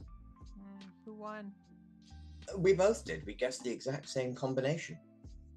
How is that a game? Not much of a competition, that is it? Yeah. No, but we didn't really confer. We just both came to the same conclusion that you'd be up first and Dante would sleep in the longest. Interesting.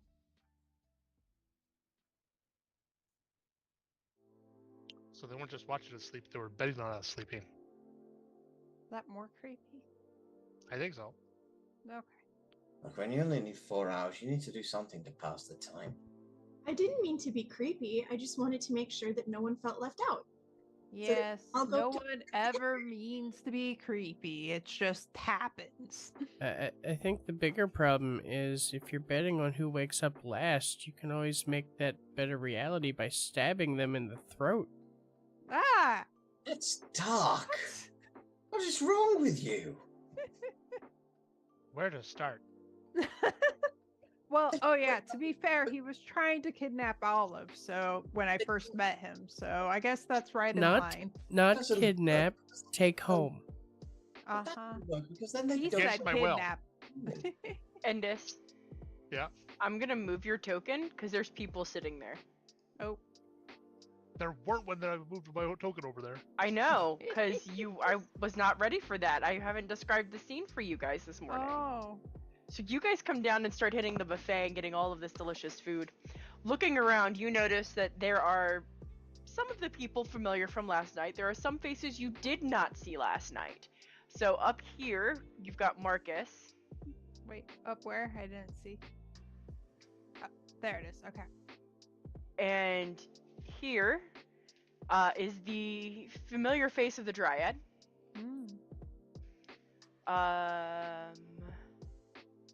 Here is Rond. The three of them appear to be in conversation as they're eating their breakfast.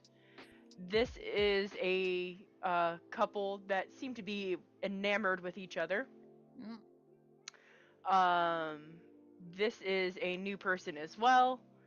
And actually, this person and this person are also unfamiliar.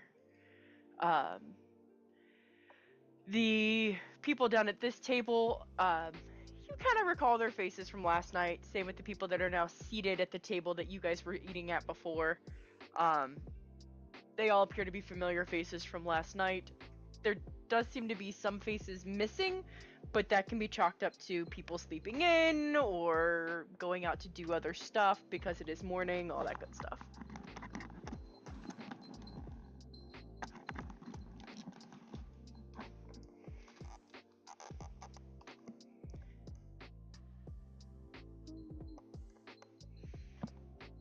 Sorry about that. I had to plug my headphones in.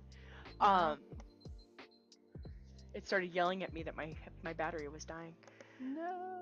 Yeah, no, save the battery. So that said, where are you guys sitting? Well, if Olive goes over there, I'll go there. There's more cushions down there.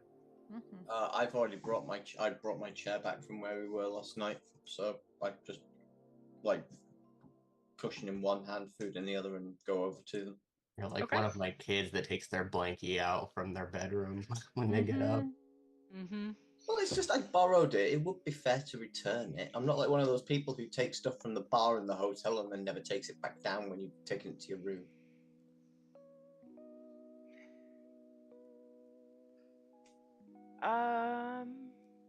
Give me a perception check. Those of you that went up to get food. It's better than my last one. You get much worse. There's my low roll that I needed. There we go. So those of you that went to get food and rolled higher than a 17. You heard Rond address the woman to his left as Sebra. Mm.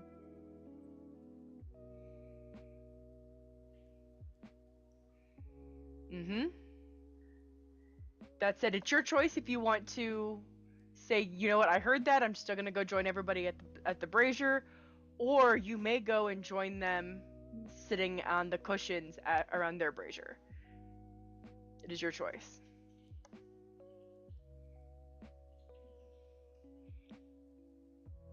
So I think there's only 3 people that heard it.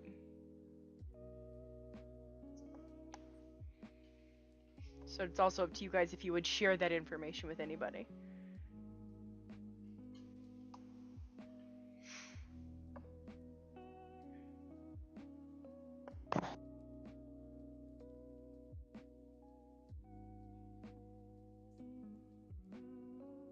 Seems Zebra's over there.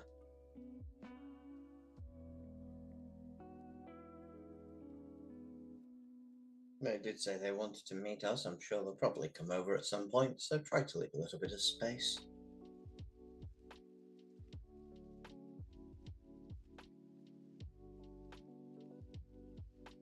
What was the first thing that you said again? Sorry. I said that it seems like Zevra is over there. Remind people that they did want to speak with us, so maybe we should leave a little bit of space around the table so they can join us if they want to.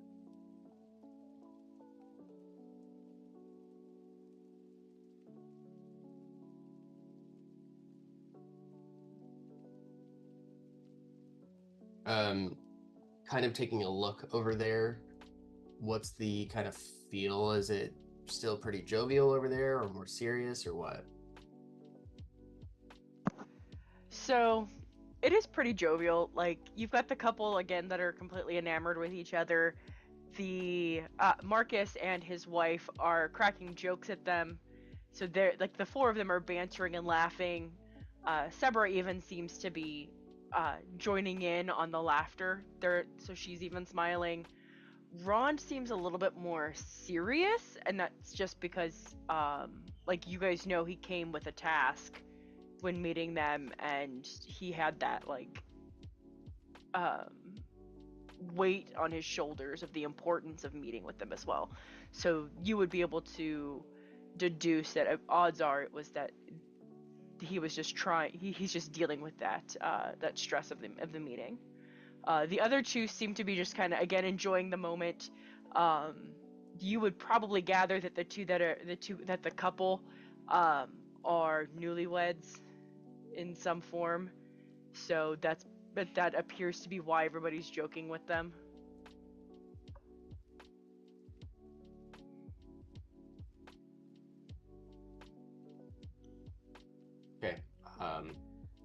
I'm largely just going to continue with my breakfast to see if they make the first move, unless someone else in the group does something to change that.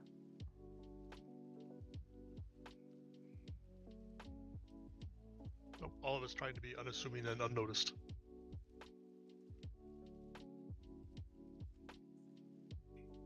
We're obviously taking up space. They know we're here. That's kind of my thinking too.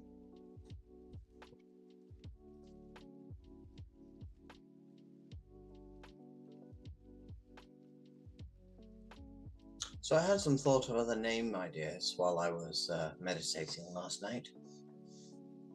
You're finally going to be forthcoming. No. I was thinking, considering our most recent trip, we're possibly the first people that have ever survived an exploding ship in the sky. I feel like the odds in that are pretty low. And thus I thought we could be called the ship survivors. No, that was rubbish. Now, what was the good one? I had a good one, and it's gone now. Oh, how sad.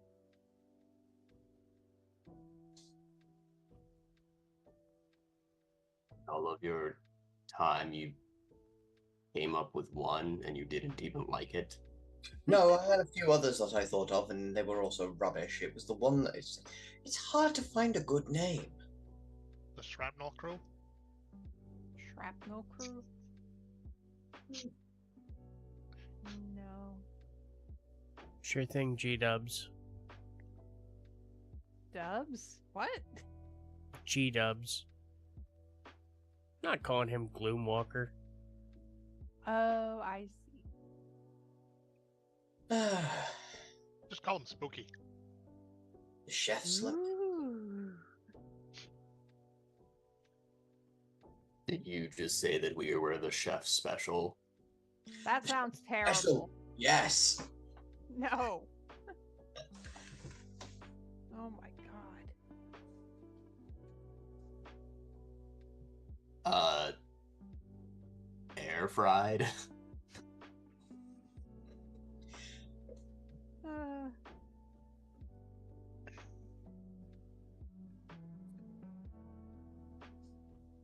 As the closest thing to a bird at this table, I don't appreciate the cooking jokes. I mean, it's not like you can't cook things that aren't birds. Although it's better if you don't cook them, but you know.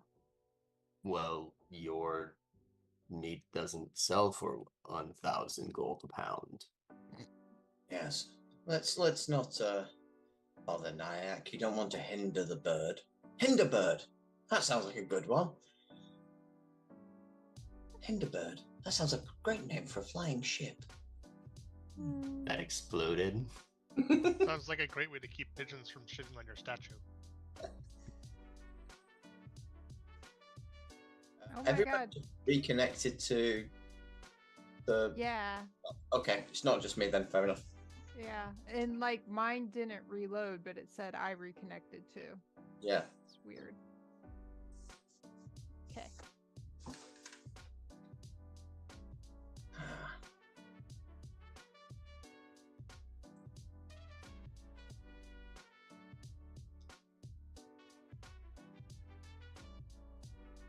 As you guys are continuing your meal, joking about names, Mm-hmm. you notice that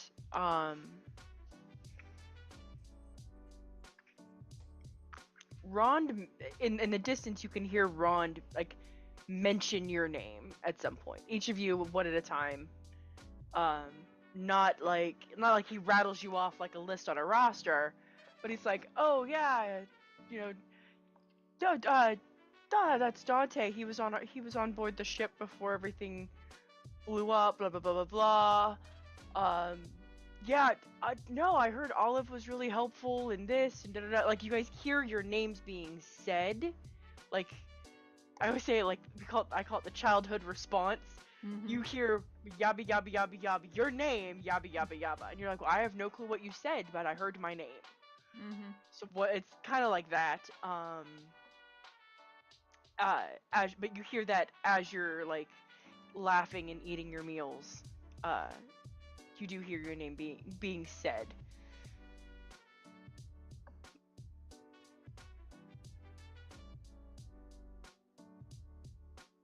Does this mean they're requesting us? Didn't think they're just talking about us. Hmm.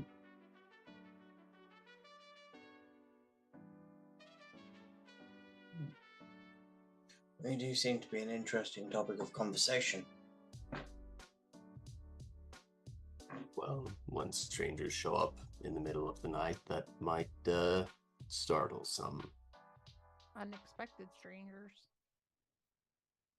Strangers in the night. Oh.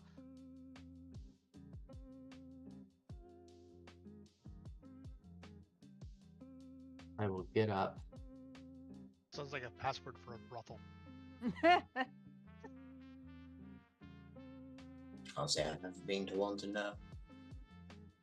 I was about to say, Olive, you're so confused about things, but you know what brothels are? He I've knows read a about lot. us. I was gonna say he knows about a lot of things. It's really He fascinating. also doesn't know about a lot of things, so I find.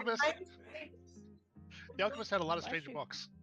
Okay, sure. It wasn't a book, it was his diary.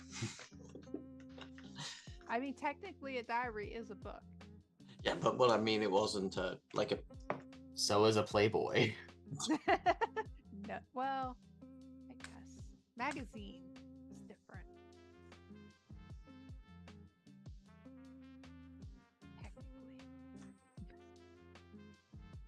I'll go over to the captain.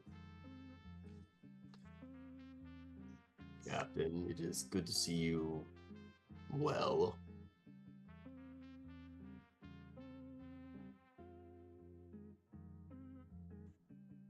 Oh, good morning, Dante. It is good to see you as well. Trust you had a good night's sleep?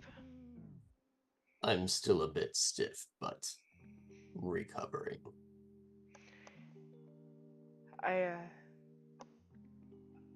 And he like side glances to Marcus. I like to think that they give us soft cushions at breakfast to make up for the hard beds.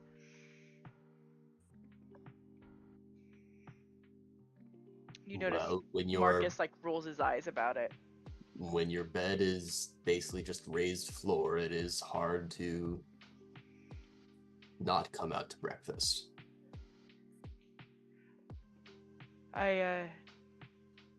Yes.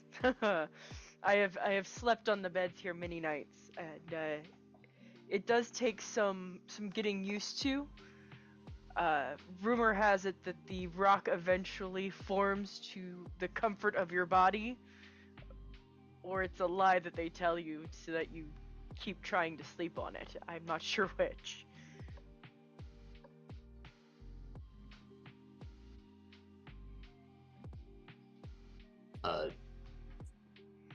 Well, we are here now. Is this what you expected? Where were you going to drop us? Are you asking me? Yes. You were the one transporting us. You're talking to Rond? Yeah. Yeah, no. He looks at you and is like, no. You mean in the ship? This is not where we were supposed to go. Yes. There was a northern harbor we were to be at, but our dear friend, and he like looks at Sebra. Our dear friend had other plans? And she just like smirks at him and goes back to eating. Did she destroy the ship? No. No. She did rescue us, though.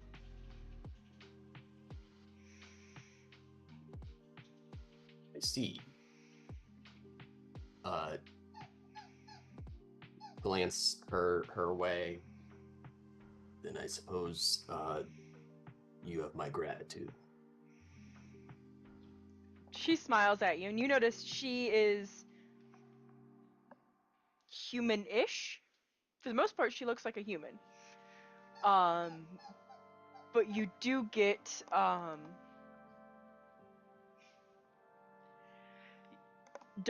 Dante, being able to, I would say, be able to spot a dragon at 100 yards.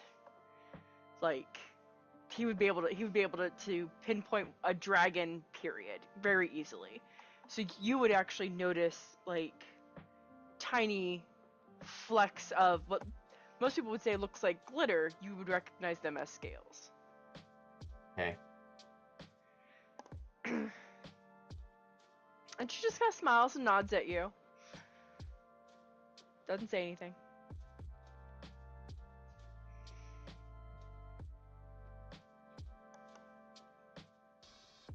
You'll forgive me for being apprehensive.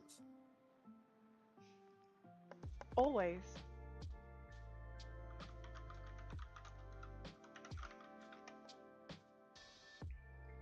Then I suppose I should ask, why are we here?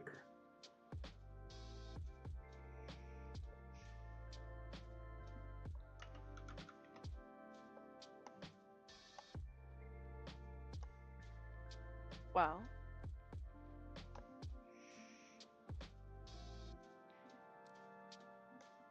my understanding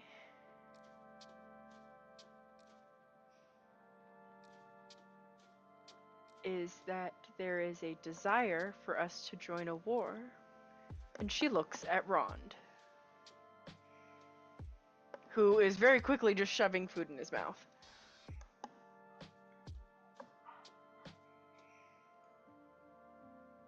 I have heard that.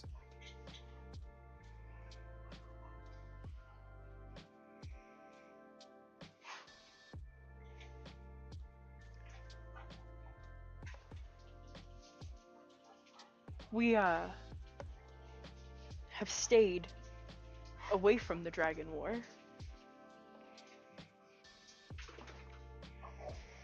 And have done well to blend in with most societies. Having... What's the word you guys use?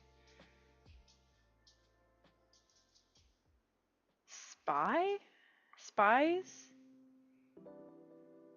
I think is the word I'm looking for. That word sounds weird. Anyway, I have contacts gathering information in every major city because we are a special breed of dragon, and we're believed to be extinct thanks to a good friend of ours. So because of that, we can blend in plain sight.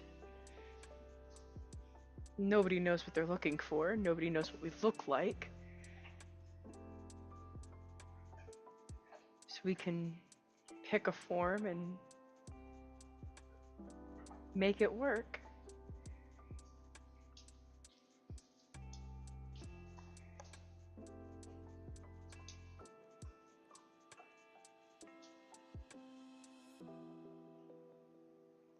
What are your thoughts regarding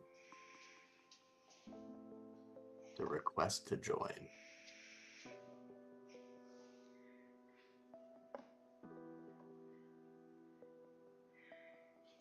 Well, and she looks to you, and then she looks to Rond and everybody. Looks around the area at everybody that's present. Acknowledges everyone as she's talking. As Broodmother, it would be easy for me to declare that we are now at war. And I know every one of my children would listen. And I know every one of my consorts would back it. But I also know that if any were to die, they would blame me. But if the decision is theirs, then the blame is shared.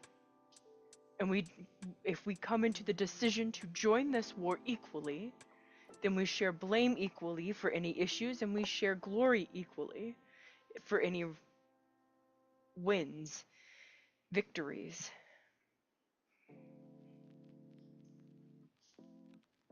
I will never force my people, my children, to do anything that they are not willing to do. So while I could recommend, yes, we should get involved, ultimately, it has to be their decision. If I were to go to war on my own, it would be suicide on mine. And I know, and she looks to Rond, I know there is a pact at play. And I know if you play that card, I will have no choice. But again, I beseech you to not play that card, and let me appeal to my people first. I agree the war is getting too strong and the war is getting too stupid. When we have dragons fighting dragons in open water and taking out whole villages in one burst, it is getting to the point that the balance has shifted in a way it was never meant to shift.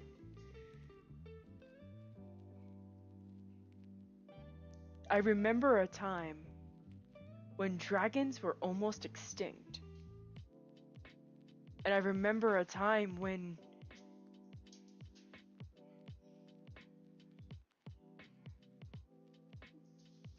finding a dragon scale was considered a luck charm.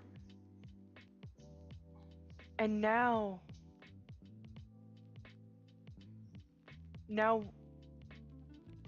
war is raged to the point that even the most secluded societies and hidden socials are capturing us to study us, to pull the magic from our blood, our bones, and our scales to come up with ways to fight back against us. I feel for the world with the magics that they are creating. And it is nothing that I would wish on anybody.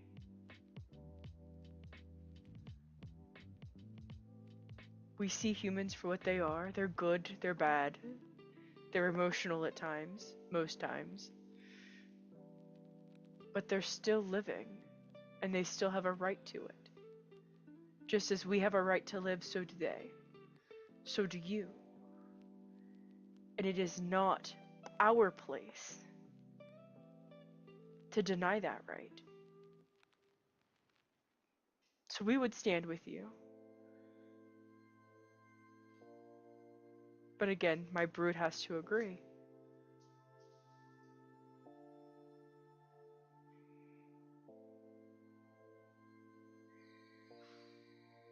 You see her reach down and pick up a cup of something warm and slowly start to sip at it.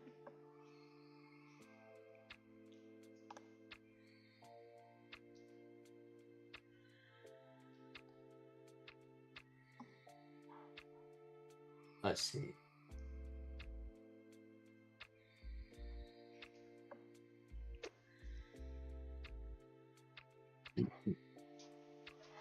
And should you win, should we win, whatever that looks like, what is the expectation? From who? From us? Of course. We just want peace. I want my children to not have to hide. It is heart-wrenching to know that the youngest among us have not had the chance to feel the wind beneath them as they soar the skies because their lives would be endangered. I have not taken flight in over 100 years.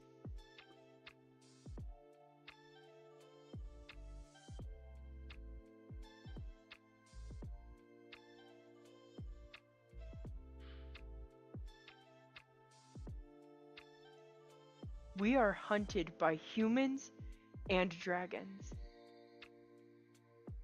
And yet we would still join the humans over the dragons. We would side with you over our own kind. Mostly because I believe what they are doing is stupid. They are greedy and hungry for things they should not be. Those around you can't prevent you from taking. Your eyes grow wider and wider as you're able to take more. It's like that in so many places, run by humans, run by other people. The land was never ours for the taking. Might be ours for using, but it was never meant for us to take. It was meant to be shared. One species to the next.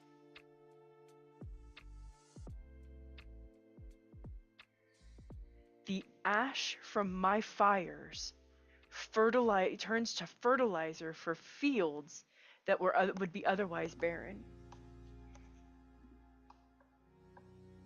It is that same once barren field that a farmer now grazes his sheep in, and those sheep become our food. If we are not able to work together in society,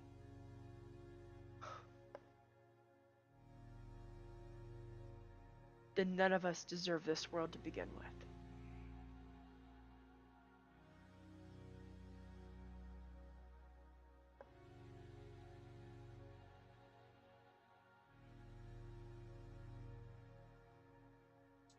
She takes a long draw off of her warm mug.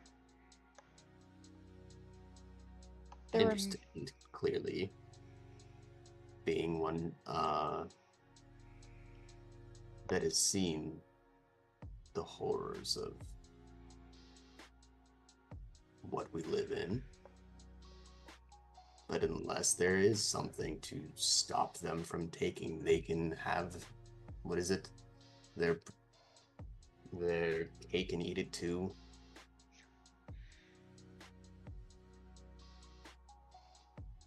Do you know why dragons are drawn to the shiny, glittery gold stuff?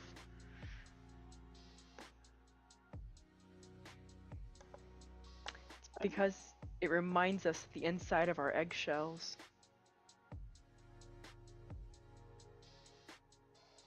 The scales. So the sloughing of our scales that adheres to the inside of the shell as we grow becomes the first thing we're familiar with. When our eyes first open, it's the first thing we see before we start to break through.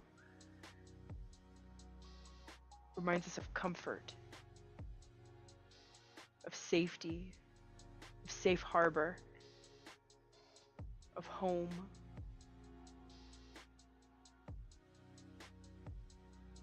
But something has corrupted the dragons that are out there now, because it is not the gold and the shiny that they yearn for. It's blood. Blood of innocent people that in this generation most have not even been involved in what was causing them to want to war to begin with.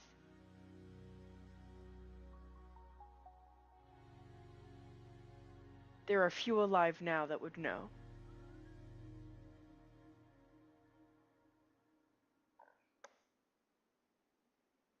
When this is all you know, you do not know better.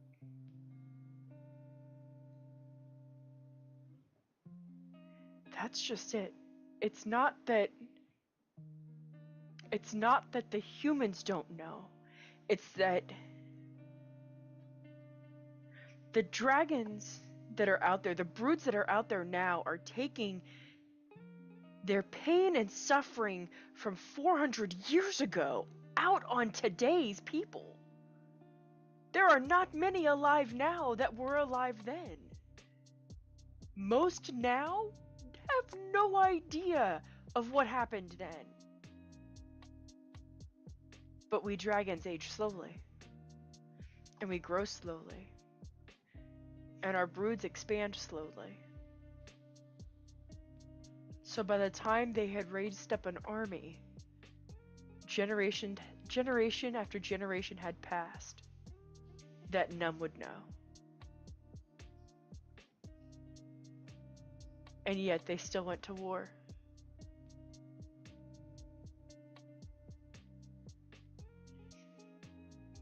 Oh, the stupidity in it. There was a saying that my father told me when I was young, and I, for a long time, might makes right. What does that even mean? It was a justification for greed. If no one can stop you, and you can take what you want, then you have the right to do so.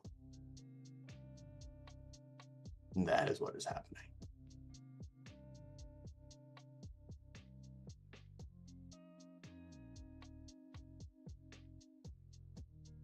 She's kind of like, she's like looking down into her mug and looking at the warm drink that's in there, pondering what you'd said.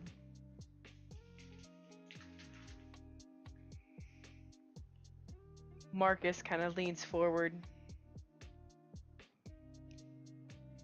It sounds like a conversation that needs to be had between your brood and you, Sebra. She nods at him. There's nothing I can do until I talk to them. Even if they don't. Even if they refuse. I will still go to war with you. I will lay myself on the line. And I will die defending you. She finishes her drink, stands up very, very solemnly. If you'll excuse me. I need to go address my children. And she gives this very eloquent and delicate bow to everybody. Very, not super low or anything, just very gentle. And as she leaves, she sets her cup on the edge of the buffet table and continues out.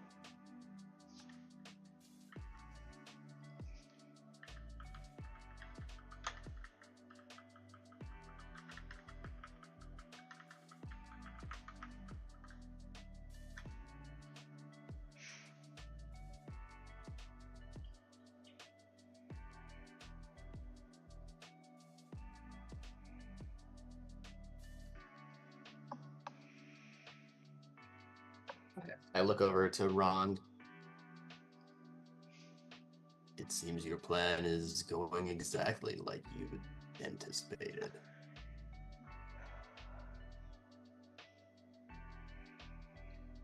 If only I didn't feel so bad.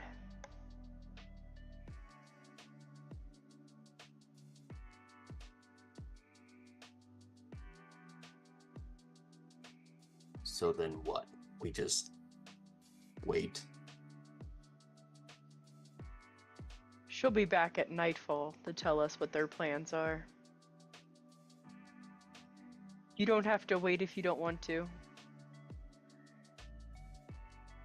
They, Marcus and his bride have offered to resupply any supplies you guys need. And, give you directions. I could hear you yawn through without I your know, I'm head. sorry.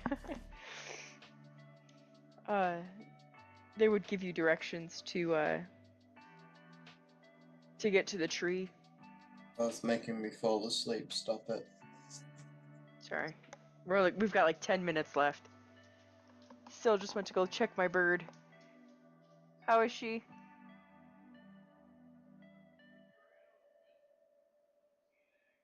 Oh, if she's moving, she must be feeling a little bit better.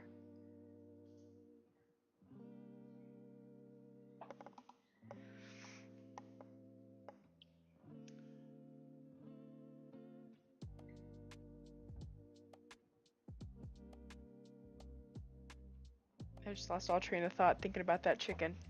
Dang it. Stinking chicken.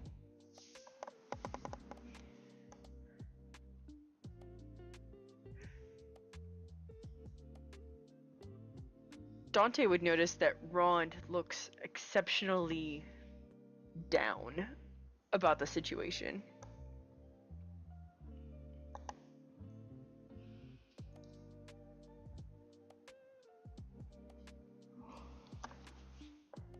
And he looks at you, and the outcome might be what we want. But man, does she have a way of making you feel bad about it.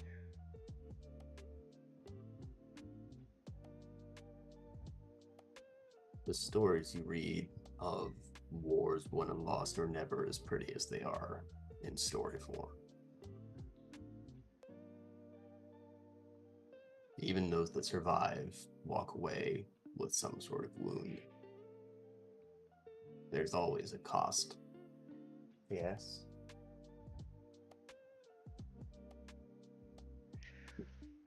Her sources told her, well, us,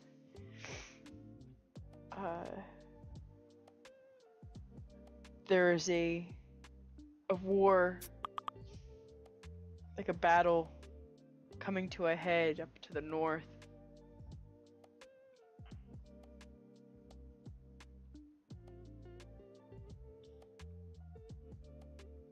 The people are fighting back as best as they can, but how well can you fight a dragon with pitchforks? Capitals have sent warriors, but they've stopped sending them. People are tired of burying their dead. Mothers are tired of burying their sons.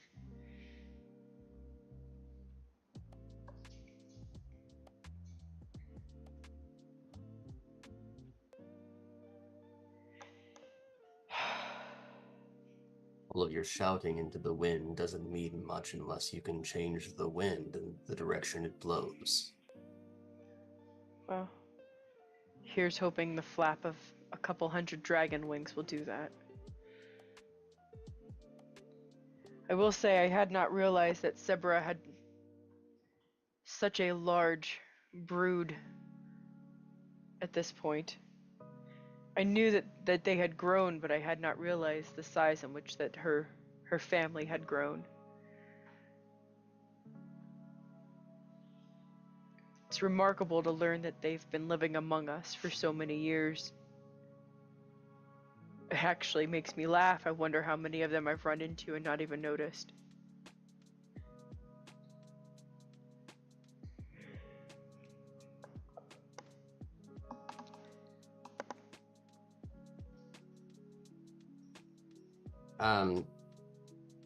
Out of character question. Mm-hmm. Did Rond know the alchemist? Did he know Agnes? Nope. Okay. Let me phrase that. Was he present at any of the times that you guys had met her? No. Right. Yeah, me, the players, is trying to think and figure out how we can interpret, oh, go to the burning tree past where we are.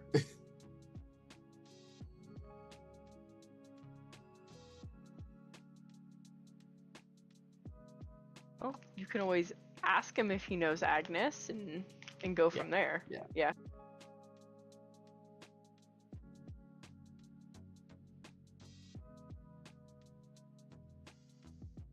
Captain, when you agreed to transport us, how did that come about? Who contacted you to do this?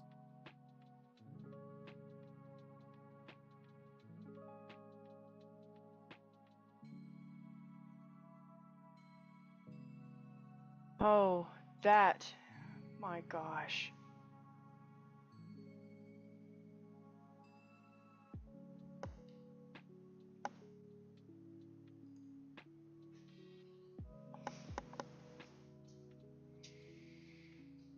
I think it was Scott that had messaged me.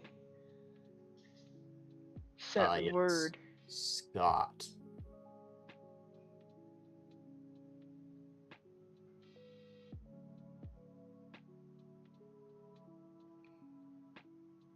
Governor Hennegram? Ah. Sure, of course. I'm quite bad with names. I have to write them down. That's okay. It took me a minute to remember who it was that had sent the note. It came by writer.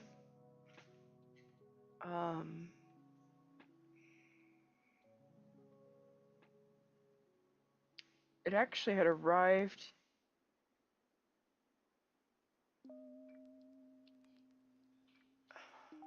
My word. 2 days before we were supposed to make port. We had a bird deliver the note. There was a rider waiting for us at dock. And they had passengers we were supposed to take. When we arrived, the rider told us to expect you. So we began to empty our shipment, but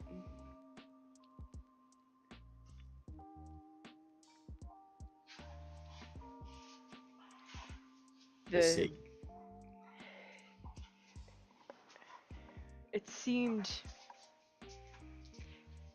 it seemed exciting at the time that they were finally agreeing to something we'd been fighting to get them to agree to for years, and then to find that them agreeing to it wasn't even necessary.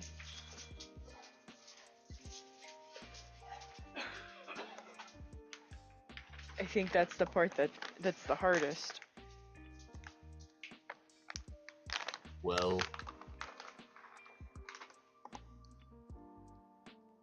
when we were with the governor, the reason for the trip to Lakota was a friend of his, an alchemist of sorts.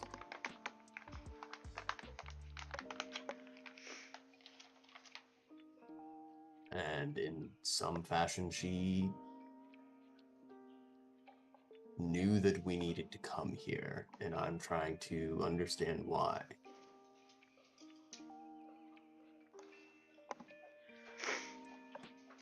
Well,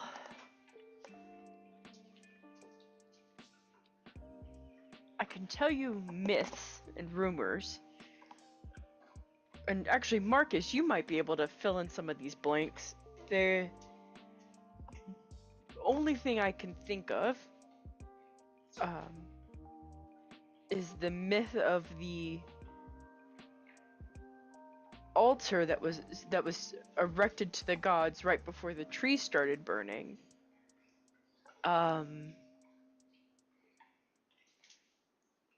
Marcus, was it at the foot of the altar? Yeah, just... You mean the foot of the tree? Yeah, it was just at the foot of the tree. It's not a myth, it was actually there. It was destroyed. Well, the entrance was destroyed when they lit the tree on fire. And then, I think... I want to say it was burned and buried in rubble. The first dragon strike on the tree burned the door, and then the second one they hurled rocks at the I swear that they were aiming for the shrine. It went up to every god in one location. nothing like it had ever been built before. Like a cry from nature to the heavens.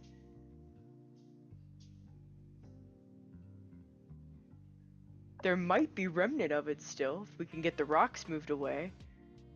I'd have to see if there's any shamans in the area that might be able to work with you to help move the rocks, but we might be able to get you there if that's what they sent you for. I mean, there's a lot of myths about the island, but hate to tell you, Ron, that one's truth.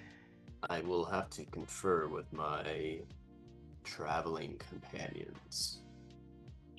Well, let me know. I'll make it happen if that's what you're looking for. I'm not sure how the timing will all pan out, but I will let you know as soon as I know more.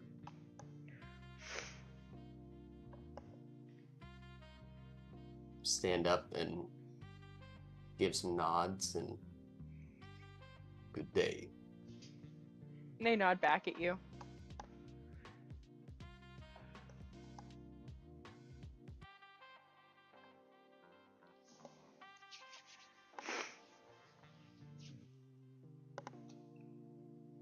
Okay, it is 11 o'clock. So, we're gonna pull it here.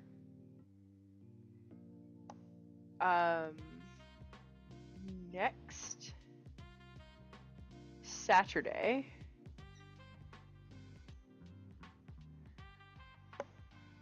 So, I'm gonna tell you guys, next Saturday is tentative. I've got to get better information from everyone. I'm attending a Passover celebration next Saturday evening, so I need to figure that out. I should be home by 8 o'clock. I think we're gonna be done at like 7:30. But I'm gonna get confirmation on that for Thursday. We're gonna have I'm gonna have exact times, and I'll be able to let you guys know definitively what our start time will be next Saturday. So there's that. And experience. The week after is the one I'm definitely out on. Yeah, I was gonna say the 4th for you, right? Yeah, I'm an award show that weekend, so. Yep. You mean the 27th is tentative, right? Correct. Okay, because I had put a note there that there was no D&D, so. Yeah. So long story short, originally it was going to be no, but this past Thursday during our group call, they were like, "Oh no, we're going to start at like 3 o'clock," and I'm like, "That's 5 hours. Passover is not going to take us 5 hours." But then we do like to talk, so it's possible. But I have a feeling we'll be done by 7:30. Eventually, we're gonna run out of things to say. This is true. This is my people that we talk about. We talk about everything all of the time. But yeah, so on Thursday the 25th, I'll know exactly what times we're looking at for Saturday. So I'll be able to tell you definitively what time we'll start, or yeah, I'm not gonna be able to make it happen. So there's that. So experience. Trying to get my brain to work. What? You're not getting 30,000. Oh my god. Even I think that's ridiculous, and usually I go along with them. Just literally leveled, give it one episode. Right. Yeah. Ask for half. Come on now. So 50,000. Hey, we had an encounter with a dragon and walked away from it. Right. Yeah. And werewolves. Yeah. And a dryad. Mm-hmm. Let's go with 2K. Okay. Alright. I will catch you guys next week if we do it. If not, I will see you in 3 weeks. Yeah. Copy that. Alright, take care, y'all. See you guys. Have a good Passover. Thanks. Bye. Not everyone. Night.